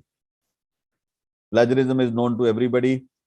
Use of a previously published work by another authors in one's own manuscript without consent, credit, or acknowledgement. There are so many definitions we're not going to detail. And once you are preparing your manuscript for publication, clear the plagiarism, and minor copying of short phrases only if you want to do, because there's some very important things are there. And prevention can be easily done by using plagiarism checking software, which are easily available on the internet. Some are paid, some are free. It's a very important thing that we have come to see during the PG careers also. We just copy the thing from the internet and just say everything from the internet is authentic. No, nothing is authentic from internet, especially the Google. All the good things, are the paid. Best things are the paid. All the authentic data is in the paid websites, especially the PubMed journals. Now, the simultaneous submission is a very common. We have seen of late it has reduced, but in the last 5-6 years, we have seen many cases where a manuscript is submitted to multiple journals at the same time. It's a giving a false declaration also. There is during submission process in the journal's submission panel to the journal that the manuscript is original and not being considered for publication by any other journal. And coming to duplicate publication, submitting a new manuscript containing the same hypothesis, data, discussion points, and conclusion as a previously published manuscript. It may be based on the same data set with identical findings. Author sometimes change the title to hide the duplication or the author order also, and not referring to previous papers. Then slimy slicing also common. There's some element of redundancies there, just taking out so many studies from one research process. And citing one's own published work in subsequent papers that are out of context to the research being reported is also very common. Now, ethics with authorship. This is, a very important part. It's minimally understood by many people, even by the best of the guides also. The International Committee on Medical Journal Editors authorship criteria should be always followed. If you go to the website, you will always get the the criteria there. However, there are three basic criteria. That is, any author who should be part of that publication should have a substantial contribution to the conduct of the study, or he should have participated in the drafting or revising article for the intellectual content, and also he should have approval of final version. There are, if you go to the this one, when during submission of the manuscript to the GOCP, there comes the first page file. You will have all the instructions there. You will come to see that authorship criteria have almost around 13 to 14 points there. Then regarding the order of authors, authorship issues, this I think I leave for the public and leave for my all seniors and friends to debate upon how much honesty one maintains when you decide about the order of the authors. How much honest work one has done in devising, in revising, in preparing that manuscript. We have seen these issues with the sometimes guide being the first author, sometimes the student being the first author. These are little bit things we can discuss later on during this discussion. Then conflicts of interest should be taken care of while publication. The financial, personal, social, and other interests that directly or indirectly influence the conduct of the author with respect to a particular manuscript. Having competing interest in a product or device is not unethical. Failure to disclose this jeopardizes outcome reported in the paper. There can be direct conflict or the indirect conflict. Now, coming to special cases like ethical issue of obstetric anesthesia research. This is important. My chairperson, Dr. Vimi Rivari, she is also one of the very, in the editorial board of obstetric, general obstetric anesthesia and critical care. She will be able to help me later in the discussion. Disclosing evidence that epidural may have important adverse events, like a woman in labor begging for an epidural, but epidural refused that in birth plan. Epidural was refused in birth plan. Is a patient in severe labor pain capable of decision making and providing consent? It's a very important question. Even I am also not able to answer it, completely, as no one is perfect.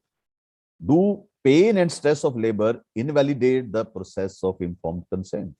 Again, a good question. Then, will a woman who has received drugs with amnestic properties remember later the informed consent process? For example, the consent for epidural by women in labor who has received opioids. Because when in pain, anybody wants that my pain should be relieved first without understanding the, the consent properly, without the information also properly. And research ethics in emergency cases. This is also very important. For me, what I feel like that in emergency cases, it's a very difficult to follow the research ethics because the human life is at stake. You cannot compromise human life just for the sake of your research progress. Okay. So that's why the ASA physical status 3 and 4 are rarely included in the studies, and mostly in emergency cases, apart from the emergency cesareans, we are getting grade ASA grade 3 or 4 patient in such studies. Then process of informed consents break down during emergencies. Assessment of patient capacity to enter into process of informed consent and competency to make a rational decision is another question. And what are the ethical obligations of caregivers? They cannot be defined. We are dealing with emergency human life. Again, you can't go back to the earlier decades of this century. And this very hot topic, the research ethics during COVID-19 pandemic, because of the problems are there, because of the existence of scientific uncertainty, which is still looming large. There can be social and institutional disruption also. Then climate of fear and distrust is still there. Then benefit and risk assessment of the research is very important, which is not able to be defined in this COVID-demic. Privacy and confidentiality of participant is to be maintained. Research on COVID-19 may be highly sensitive, and scope for stigmatization is always there. And discrimination and violence against treating physician, researcher, participant. I think we have heard many incidents, such incidents happening also. So maintaining confidentiality of research-related data, no discussion with media, pasting results on social media, because these things are very common with the WhatsApp and Facebook, everything. So one should not, just start advertising a thing that we have done this wonderful achievement and just start posting it on social media or on the WhatsApp. It is very dignity, confidentiality, all the principles are compromised before the study is complete, so that to avoid giving false hope to an anxious population. No sharing of X-rays, blood reports, CT scan reports of research participants. Community engagement is very important to improve the public trust. And here, anesthesiologists cannot do it alone. You have to take the help of the other specialties. It can help in improve design and conduct of studies responsive to community health needs. The policy decisions, individual patient care decisions are not based on non-peer reviewed materials. Example, preprints. So preprints cannot be taken as a definitive things. Safeguards for storage of infectious samples, monitored emergency use of unregistered and experimental interventions with precautions.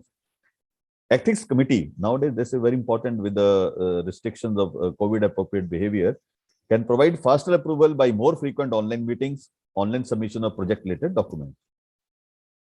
In pediatric anesthesia, there are certain issues like there's a complex ethical issues and dilemma. The therapeutic research is justified or not? Again, a question. At bottom of the non-therapeutic research, is it ethically justified? If a risk to child is significant, research should not be allowed. Children requires parents or guardians' consent.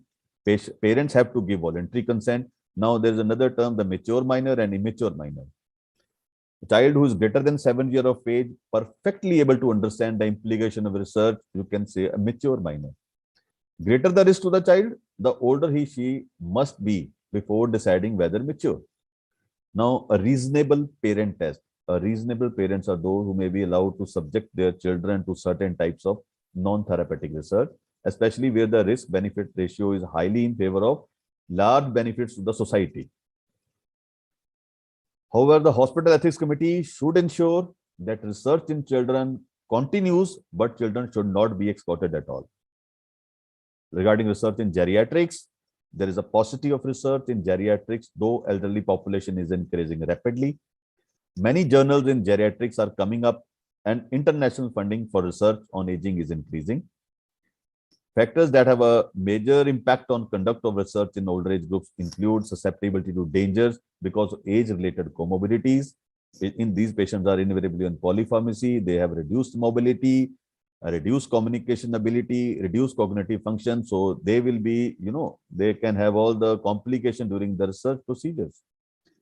The best research practice principle in geriatric age group should include that researchers should not assume unquestionably that consent to participate in research of an older adult who receives any form of treatment, care or support from family carers or professional carers can be obtained from a carer or a surrogate. Researchers should not assume unquestionably that consent to participate in research of an older adult with any level of cognitive impairment can be obtained from a carer or surrogate. So in elderly subjects who are legally incompetent, physically or mentally unable to give consent, researchers must obtain informed consent from their legally authorized representatives. These subjects should not be included in research unless it is necessary. And when subject is deemed to be legally incompetent, but able to give assent to decision for research participation, researchers should obtain his or her assent in addition to the consent of legally authorized representative. Now, this is my last topic, but this is very important for all the postgraduates. I don't think so how many postgraduates are listening to this lecture. There are ethical issues in postgraduate research and dissertation. Now, first of all, it should not just the student, it's a guide also. It's a team which is involved in this type of ethical research in dissertation. The searching for research topic, that is very basic conceptualization of idea, choosing the research topic, right research topic, and not identifying the research question. If they are not identifying the research question as per feasibility in the institution or setup. Suppose in any institution, whatever the number of cases are there, you want to do some study on a patient, but always identify whatever the knowledge gaps are there and whatever the research question can be formulated based upon the problem prevalent in your institution, the challenges involved in your institution. Those should be properly identified before allocating any research topic, rather than just going to the net and searching for a topic. And when you search for literature, Google is not the right place. It's a paid database. You can take the help of the libraries of your institution, because most of the libraries It's a mandatory for them to at least subscribe to those paid sites through the NMC. These are the based on NMC's strict guidelines also. And also avoid copying of study like Me Too studies. If somebody has done a study, I also want to do similar study. So just avoid those Me Too studies. Then sample size calculation. Many times we have seen, every time a person they says in the written format, we have taken a sample size based on a previous published study. That is not the right way. The best part is you can do a pilot study, and that is the most authentic way to identify a sample size. This is the way. You can have the other things also, but pilot study is the best way to do the identify the sample size. And placebo as a control group, it is out of question. It is unethical, it's immoral. So having a standard protocol for treatment study group is more important, whatever the protocol your institution is following. Errors in taking patient consent or not taking the patient consent, it should be avoided. It is not recommended. It is strongly discouraged. So, and ethics of double blinding to be followed. Double blinding should always be ensured in all the RCTs, because invariably our all thesis work, these are based on the double blinding only. And data collection to be done by the doctor, ideally the anesthesiologist. If a first year PG student is doing a research study, I think he can or they can ask their colleagues to collect the data, because they are more sound, rather than telling a staff nurse or technician to collect the data. And the data analysis should be done according to the principles. You can take the help of a biostatistician. There should not be any errors. And side effects and complications usually looked for in the first 24 hours by surgeon and nurses, because there is, I can say uniformly, the post-op anesthesia rounds are not done uniformly in all our institutions. Once the anesthesiologists do a post-op anesthesia rounds in the evening, if the surgery is done in the morning, that will help, that will solve, that will decrease the morbidity and mortality also, because they are the best person, because the drugs still take time to at least get away from the patient's body. Ways to improve the ethics in postgraduate research is the role of guide. When the people, the PGs join the institution, it's a guide who has to ensure what is the role of the PGs, how to conduct research, all the principles, everything has to be told in a very meticulous manner. And if the HOD is there, also that is a duty of HOD to see that research is conducted with true ethics in the department after overruling personal conflicts.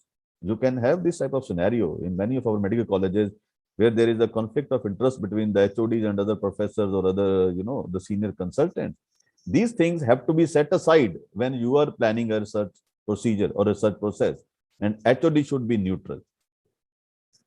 Coordinated research is always better, and intention to treat analysis should be used wherever necessary. Avoid diversion from the clinical trial register protocols. Whatever you have already feeded in the CTRI website, just go according to that. And when submitting a dissertation as a publication, this is important. Give the undertaking about the thesis also in the first page file, in the art where you disclose the information of the authors. The PG guide should always be one of the authors in the publication. This is important now. Again, it will be a matter of discussion. The order of authors I'm talking about is depend upon the hard work put in for the research by the student or the PG teacher. Honesty of teacher and student is very important here. And coming to the acknowledgement in dissertation, we have seen many times the PG student, what will say that I'm very thankful to my family, my everything. When you are doing such a scientific thing, it's a research work. It's done in a professional atmosphere. So patients to be acknowledged first. Those are the most important thing. Then you should talk about the PG guide, then about the HOD, other teachers, and you can also talk about your colleagues. Then statistician has to be acknowledged. This is the way of writing an acknowledgement. So take home message from this entire thing. I think I'm a little bit, it was a lengthy because it was a very difficult topic for me to cover in a short span of time. We have to live up to our ethical responsibilities, both as researchers and as clinicians. The patient safety, welfare, and dignity is of paramount importance while designing and conducting research. So these are the references from where I took the help for this designing. Thank you very much. Thank you so much, sir, for such a critical insight into such an important topic. I would request the chairpersons to lead the discussion, please. Thank you. Thank you, Dr. Bajwa, for a very, very exhaustive lecture. I'm sure you must be tired at the end of it. Yeah. So can I make a few comments for the benefit of our young researchers? Yeah, sure, ma'am. This is most welcome. So the first comment that I would like to make is it is important for everybody to remember that the ethical principles of research apply not only to human subjects, but to animal subjects as well. So if you're doing research in animals, you need to take a proper ethical committee approval before you actually get into it. So that is also very important. Second, like you already emphasized, it is very important to pay a lot of attention to the patient information sheet.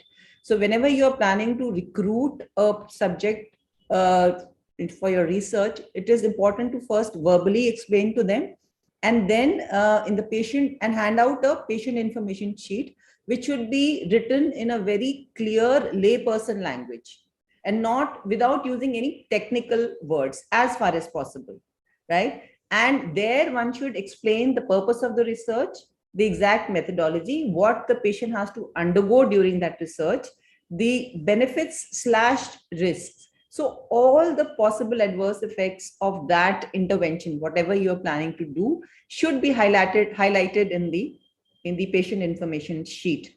And the patient should be handed out that patient information sheet, given some time to read it and discuss with the researcher the possibilities or whatever questions they have in mind and clarify those questions. And then they should be asked to sign the PICF or the consent form. So that is very important. And this is a step which we often overlook largely because our patients are, majority of them might not be so educated, and plus they do not feel the confidence to ask questions to the doctors. So even though that may be the case, but one should remember to give them the opportunity to ask questions. And the third important point that I want to make here is that the importance of an assent form.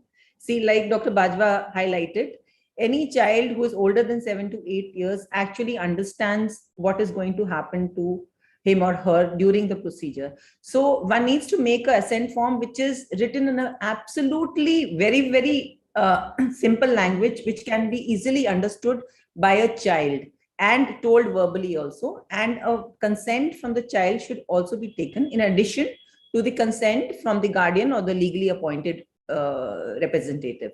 So these three things that I think I wanted to highlight.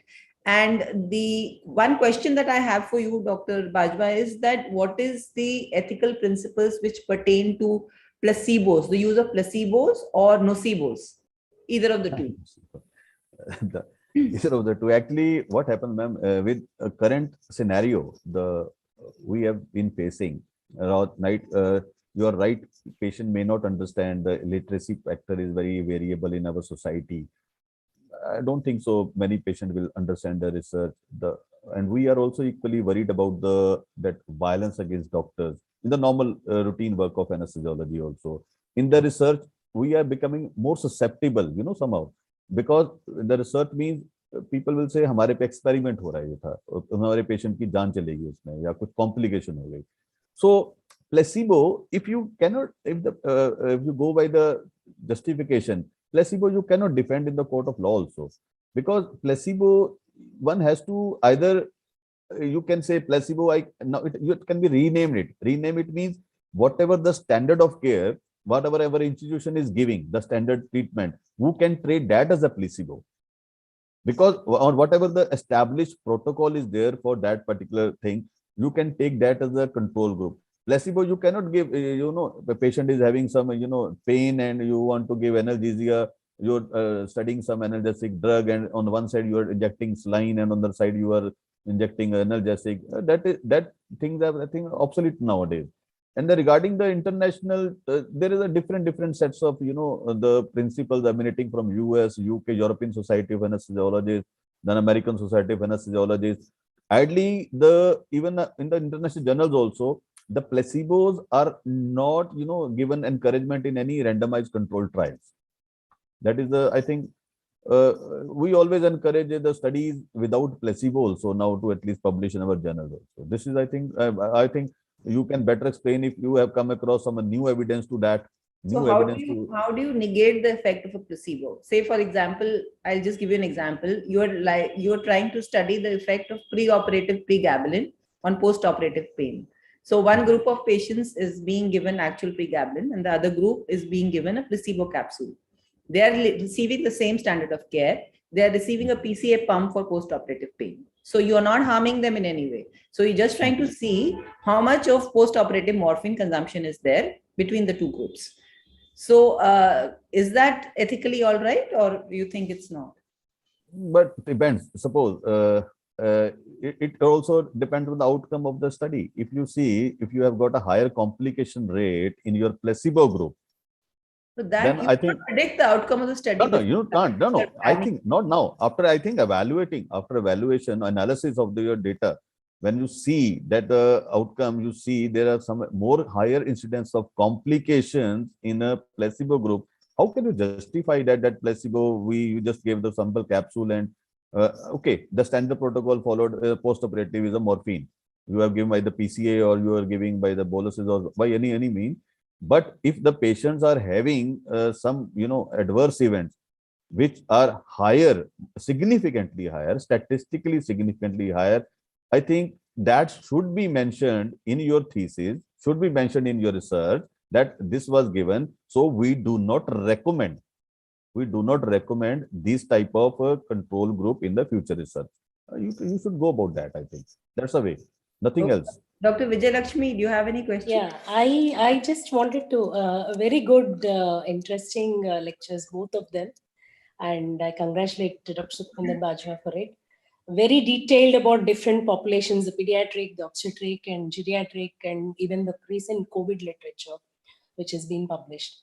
So I have a little bit different take. We don't go up to the level of publication, Dr. Bajwa. Probably when you have a higher rate of complication, it goes for an interim analysis that the complications have to be informed or the side effects to the IRB.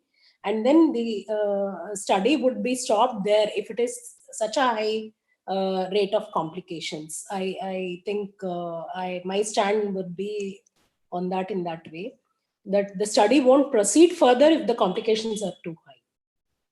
In case it's one of the group.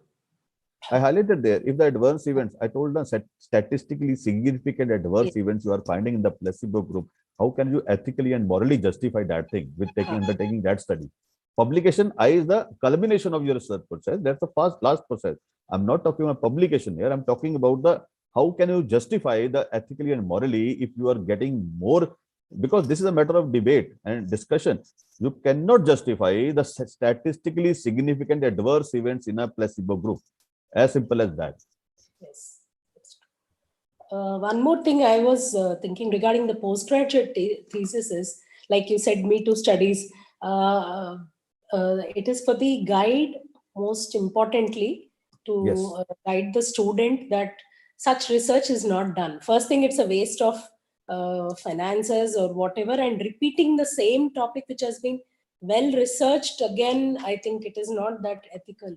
Many students try to pick up a well-studied topic, and ultimately it won't end up in a publication. That's a secondary thing. But doing it again and again also is not justified. That is one thing. And another thing is pilot study. That also should be presented and approved by the IRB. Most people think pilot study doesn't need that. So that's one thing I wanted to add. And regarding, I had one question, like in case of a complication or side effect, when we state in the informed consent that you might have this or so-and-so complication, regarding the compensation, in the IRB, usually we have a social worker, lawyer, from the lawyer who first asks who will be giving the compensation and how much for each procedure. So who would be determining that? That's my question for you. Yeah, that's a very nice question, because I told in that slide particularly where the role of the compensation comes the role of the guide. When you are allotting a particular study to a student, definitely there can be chances of some complications or therapeutic misadventures can occur during your thesis work. Now it's the guide role is to communicate, coordinate with the institutional review board or ethical committee that these are the things which can usually happen or which can possibly happen in the study. So how to go about it and what should be done. Here, you cannot straight away say that this much compensation has to be given for this complication. Or you cannot, prioritize the thing. You cannot predict the thing that this can happen, or you cannot see the variability or degree of the complications happening. So in that case, the guide has to discuss with interim, with the chairman of the ethical committee as well as the lawyer, and these things happen. What will be the, compensation to be provided by the medical institution? Because the medical institution, when they formulate the ethical committee, it is in the constitution that medical institution has to pay not the students. It's not the student, not the guide. It's the onus lies on the medical institution, and that has to be duly discussed by the guide with the ethical committee. And regarding your amount cannot be fixed here. Amount, then they will take the examples of the cases pertaining to such cases of complications, in the general public also. It's the research. In the research, when thing happens, it takes it's a double disadvantage. That is for the human participant, or even if you say animal participant also, that complication is happening. So it is because of the research this is happening. So the claim always goes double or maybe triple to that thing. So this is not a surety that how much compensation we can fix before the studies can start. And also, Dr. Vijayalakshmi, I think for a routine postgraduate research, only if there is a new drug being tested or existing drug for a new indication, which actually constitutes the clinical trial, do we actually need to say that compensation will be provided. Otherwise, for other PG thesis, I don't think a compensation is required for procedures which are already being done or drugs which are already being used. And if you're going in for a proper clinical trial, then usually there is also an insurance which actually provides for compensation for serious adverse effects. So actually, that is my understanding of the whole thing of the compensation. So routinely, we do not. It is clearly mentioned in the form that no compensation will be provided for any adverse effects because we are not testing a new drug or a different indication. Because most often the lawyers who come in the IRB, they ask this question. So we state these are the rare complications and this might happen. So they start questioning, okay, so the so-and-so complication occurs. So the answer to that would be that only in such situations it would be given, otherwise no compensation. Yeah. So we have faced multiple number of times these questions. So that's why I thought. So if you write clearly in your consent form that there will be no compensation provided, then you are not liable for any legal action. But if you've said that compensation will be provided, then obviously you have to decide how much and whatever the suing amount is. And then you have to also be insured. And ideally, these are big studies which have a lot of funding. So that can be arranged in case there is an adverse event. So it's not up to the level of suing. What I'm saying is, during the approval, the moment it is applied for the IRB itself, the lawyer stops there and says you have to mention about compensation. Right. So that's what I meant. So a very good discussion, I think. No. So that may was I add one point? Very I have one point to make. May I, Dr. Bajwa? Yes, sir. Dr. Bajwa ji. Sir. The thing is that when we are talking about the research and then we are talking about the ethical research, nowadays, I mean, there is a bombardment of postgraduate students in every department. Probably if I'm talking about the Rohtak, there are more than 40 students coming every year. To my institution, there are coming 20 students every year. I'm seriously finding the possibility of new or good ideas to conduct. Currently, there are so many predatory journals because now they have to do a publication also. So this is a real problem, that how to find the novel topics which are not Me Too kind of a topic every year for these 20 students and bring out 20 publications as per NMC guidelines also. Yeah. Am I right? Yeah, that's a very good question. I'm telling you, a very simple answer to that is, you're right here. Number of students and finding the novel topics also is very difficult. But I will just give you an example. It's not that difficult also. You identify a patient walking to your pre-anesthetic clinic. Pre-anesthetic clinic, when you start our anesthesia evaluation. Right from, I will just give you one example. A patient, before giving an example, I just want to convey one thing. That was the purpose of the launching of the module of research methodology. It's in the both societies, ISA and as well as Rsacp. The research methodology module is there, and formulating a research question is not that difficult, provided you know the research problem. Research problem means coming to your PSC. Now, at the last 2 years, we have seen the patient wearing mask and coming to the PSC. I say a patient coming before 2019, the patient coming to you, sitting in front of you and start telling the history. And suddenly you feel a gush of air, the foul smelling air, and you just prevent yourself from getting dizzy or something, getting unconscious from that smell.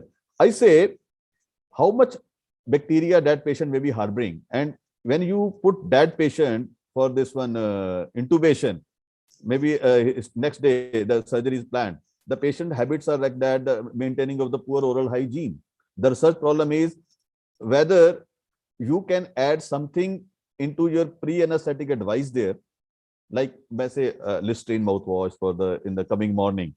That's the problem area for you. You cannot just, when you are intubating, even if you are wearing mask, you can still see a gush of air coming from that patient's mouth and just invading your noses.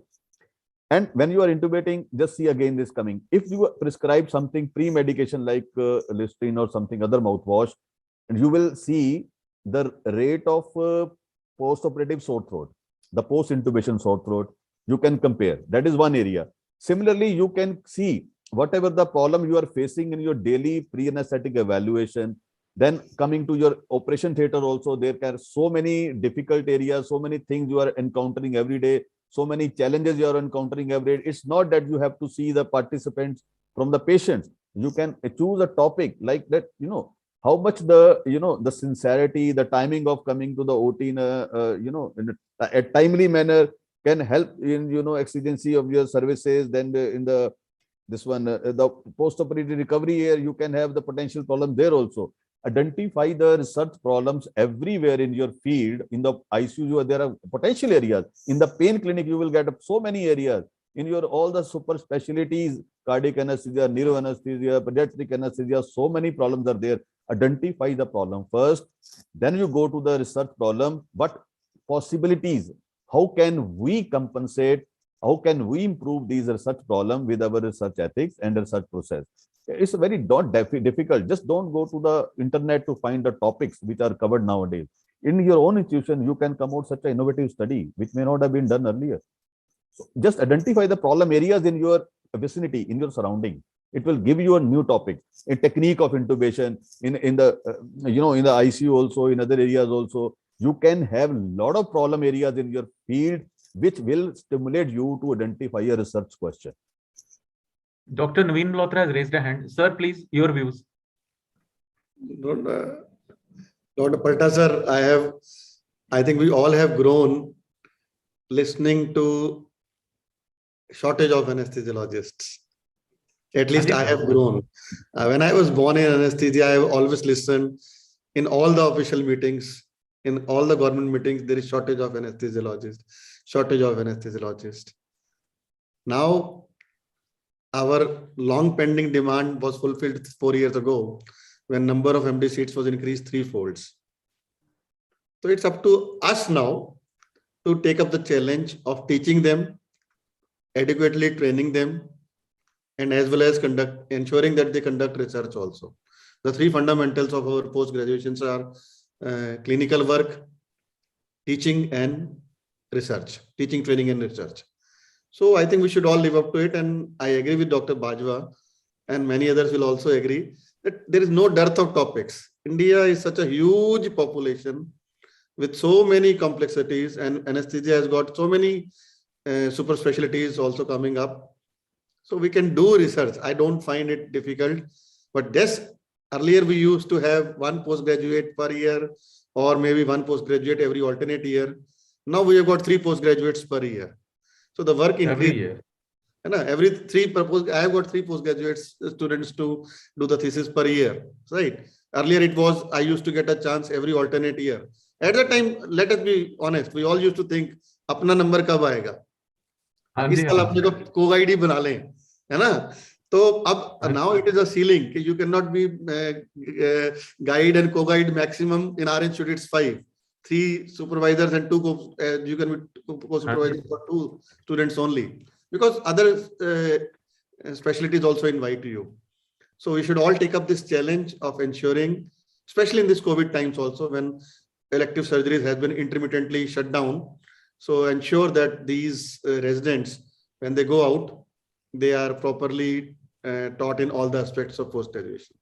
And I congratulate both Dr. Bedi and Dr. Bajwa. It has been a pleasure listening to both of you for almost 2 hours now. Thank you. Thank you very much. Dr. Sheila want to ask something. Yeah, if I may just make a comment. Firstly, congratulations, excellent webinar and very nice presentation from Dr. Bedi and Dr. Bajwa. Very interesting and great learning. I just have a comment to ask, to add on the recent, what was being discussed. I agree with Dr. Naveen that there's really no dearth of topics. But having said that, I think I work at the Tata Memorial Hospital and we have 2 to 3 PGs per teacher. And it is a challenge, but I think we're being too ambitious by trying to do interventional studies. You know, this is probably the first and only research the student may be doing. And it's not necessarily, it's not necessary to do a randomized controlled trial. I think we're being very ambitious. You know, simple audits, simple prospective studies can answer very important questions in your own institute, some, you know, clinical queries. So, I mean, I see a lot of PGs, teachers making them do interventional studies. Do we really need to? And, you know, especially with addressing the topic of ethics, this is where the whole question comes. So I think we can do very good studies that can be prospective audits or prospective studies that are observational. It's not necessary that every study has to be interventional. Just a comment. Yeah. Thank you.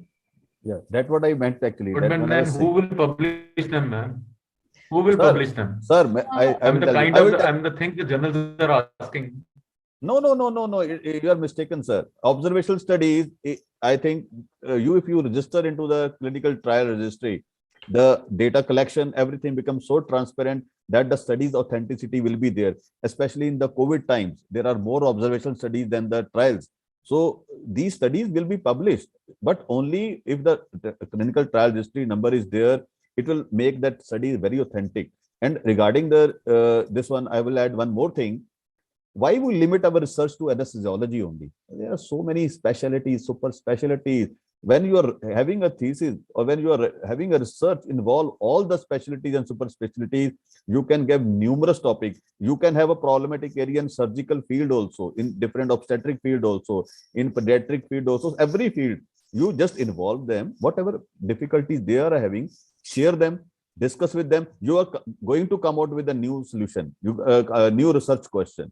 Because that is a sense of the research methodology workshop, to at least stimulate the teachers, not the student, the teacher. The teacher should come out, how to be more proactive in taking out the research problem and research question. They can guide the student later on. This Sir, is if you go by the chat box, now there is a question by Dr. Tanveer that can only one patient. It's a one patient. You cannot go trial. It's immoral and ethical. Only one trial at one time. You are absolutely right, sir. But our surgical specialties have not grown commensurate to what the anesthesia pupils have grown. So we do not get enough cases to justify with 20 residents coming every year to me. And this is what is happening in practically every other institution also, that one person is doing some study on NMT, other one is doing some ultrasound, someone is taking some pH on the gastric, and one patient is being enrolled in multiple studies. That's just a comment from my side. That is not ethical, actually. It's not ethical. I understand that. If I may just add one more comment, I think this is a misconception people have that if it's not an interventional study, it's not good quality research and it won't be published. If you look at the most high impact journals, very few randomized controlled trials are published in that. So you have very good observational studies. So it really depends on the quality of the study. It doesn't have to be an RCT to be or an interventional study for it to be published. So any good quality research will be published if it is done well and properly. And we really, have stopped giving our students interventional studies now. Very few, we mostly do prospective audits. And the reason being that the time constraints, and like you're saying, sir, rightly, in one patient, you're doing 3 to 4 interventions. And many of them might be interacting with each other and not give you adequate, good results. So keeping this in mind, I mean, this is really a way forward. And it's not that journals don't publish if it's not an interventional study. Dr. Sheila, it's not about publishing. It's the question of whether we want to do an interventional study. Supposing I have a particular topic in my mind. For example, I had a topic wherein I wanted to compare HFNC versus conventional oxygen while giving pre-oxygenation to a parturient undergoing cesarean section, and I wanted to study the oxygenation and the acid-base status and the metabolic status of the baby, right? I wanted to compare that, but then I was not allowed. See, the IEC asked me so many questions. Then finally, I had to dump that study. So, the question is not whether you want to publish. The question is what you want to do. The reason I said publication is because that's become, you just mentioned. No, that's mandatory. But what I'm saying, even from your heart, if you want to do something, the IEC is just, they have only questions and no answers. That's our problem. So how many observational studies are you going to go on? Tell me, 21, 22 observational studies, not 21. We are how many? 40 students, observational studies. It's not a joke to find observational studies. So I'll tell you a way to get over it. I think you can evaluate your students. So if I look at 2 or 3 students, I see the smartest one, the one who has potential, that one who's really got drive and who's really capable. I would give that person an interventional study. I would give the rest. You can judge them in the first 6 months. We generally do that. So if there are some people who are really driven and they're very capable and they're interested in doing some interventional study. So I would give an interventional study to that student, and to the rest, I would give an observational study. And again, when we do interventional study, I just feel we're being very ambitious, just being a devil's advocate. I mean, the ethics committee is doing their job. They're working. I mean, they're trying to protect, the interest of the patient.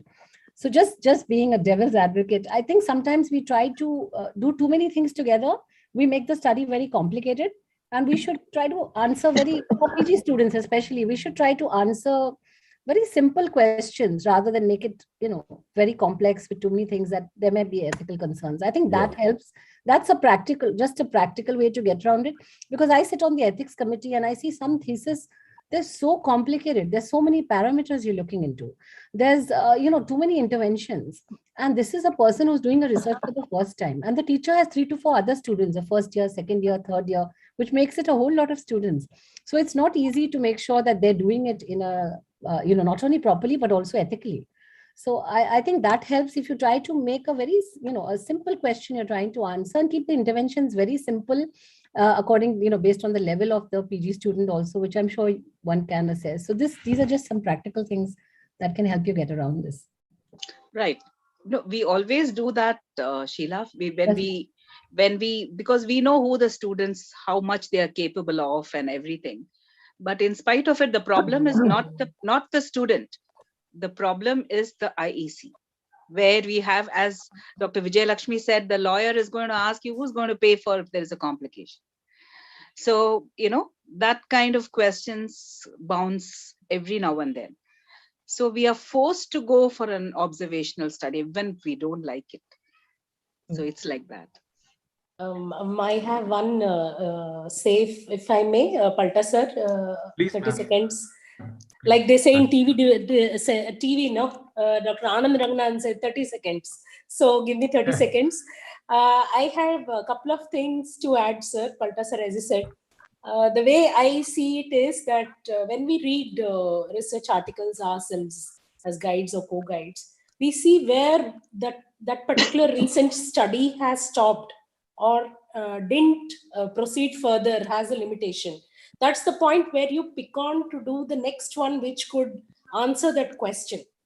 that is the place where you get ideas. As Bajwa sir said, around us we see so many situations where you get ideas, or as rightly Sheila Maitra ma'am has said, you don't need intervention study all the time, and very good observation studies are there in most of the international journals. So that's how the idea starts, from a previous incomplete or unfinished study. That's where we can pick up. And regarding the IEC, we also had these issues, but right now we have our own HOD as the IEC member secretary, which makes it a little bit easy that they understand the anesthesia procedures. Most often what happens is there are either non-clinical or non-anesthesiologists sitting there who don't understand. So right now we have crossed that point, and now it's easy to get across our idea to the other members, because the member secretary himself is an anesthesiologist. So probably Indrani ma'am, that would work. Someone anesthesiologist sitting on that board probably would help them understand our topics. Actually, you made an excellent point, actually. So what we need to do is actually look into the research the research, and find out where are the deficiencies. You're absolutely right. But if you actually remember going through these kind of studies, you would know that the most common limitation of these studies is a small sample size, right? And that remains a limitation, especially within that 2 year, 2.5 year period, which is assigned to a PG student. So I feel most of our studies, especially the randomized controlled trials, fail because we do not have adequate sample size. And that is why what Dr. Sheila said makes more sense. So you do audits, and most of our institutions are not doing regular audits. That would also help in your quality improvement, right? So it not only gives the student to do research in a proper manner, it also will improve your own conditions, so working conditions in whichever area you're working on, and also give you a good publication as well. So I think that is the middle path that you can take, because the sample size, I feel, in most of our randomized controlled trials is the primary problem, especially in critical care. So critical care, when you start doing research, a single center study makes absolutely no sense. So it has to be a multicentric study. So then again, for a PG, then you cannot do, especially for your DM candidates. So all these are practical problems, which I think will take a while for it to sort out. Not very easy. Just to add to that, I'm unconvincingly convinced. Sir, one more point, very important point is that we are just talking about the thesis here, about the students. What about the faculty as a researcher? You can't just depend upon the just teaching and training the students to carry on the thesis and you just participating as a passive researcher in that. I want that our teachers should be active researchers. They should undertake their own studies, which they can think, they can take the help of the students also. They have to devise their own studies themselves also. Apart from devising those trials, observation studies, I think it's very important that when you reach a level, doing the systematic reviews and meta-analysis, they further add to that thing.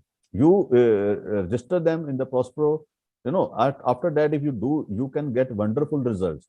And those are always encouraged by the international as well as national journals, the meta-analysis. And that will at least, stimulate the research process in our own institution, the department also.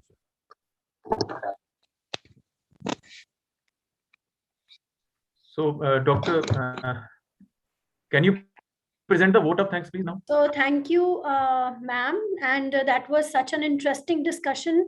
Thank you, our worthy chairpersons, Vimi ma'am, Dr. Vijaya, ma'am Indrani, Dr. Sheila, and of course, Dr. Bajwa, sir, that, everything was discussed so, in such a detail. So it would be my proud privilege to propose a vote of thanks to our valued and distinguished dignitaries on this virtual platform. First and foremost, I would like to extend my gratitude and thanks to our Honorable President Indrani ma'am for always being a support for all the academic endeavors. I present my heartfelt thank you to Vishal sir, Secretary Rsacp, for always extending all the technical help and encouraging us to do do better than before. Thank you, Tejpal sir, for joining us. Sir, we always learn so much from you. I'm deeply indebted to our esteemed and distinguished chairpersons who gave their critical inputs on the pertinent talks that were delivered today. Thank you, Bedi sir and Bajwa sir again for adorning the opinions and the talk so very well. And no words are enough to thank you, Naveen sir, for his willingness and dedication towards all the academic ventures and giving us constructive inputs always. I would fail if I do not acknowledge the presence of my seniors, my colleagues, friends, and dear residents who have spared their valuable time to join us for this webinar, which is already encroaching on the dinner time. And last but not the least, a big thank you to Palta sir for always being encouraging and dynamic for organizing all these events. And thank you so very much for everyone for such a worthy discussion, for such an interactive discussions. It was a pleasure listening to everyone. It was a very learning experience to gain so much from both the talks and of course from the words of wisdom from our worthy chairpersons. Thank you so very much, everyone. Thank you, Ji. Thank you very much to all. Thank you very much. Long live Rsacp. Long live Rsacp. Long live Rsacp. Thank you, Richard. Thank you, Mr. Palta. Thank you, ma'am. Thank you. Thank you, sir. Thank you so much. Thank you. Long live Rsacp. My video was disabled today.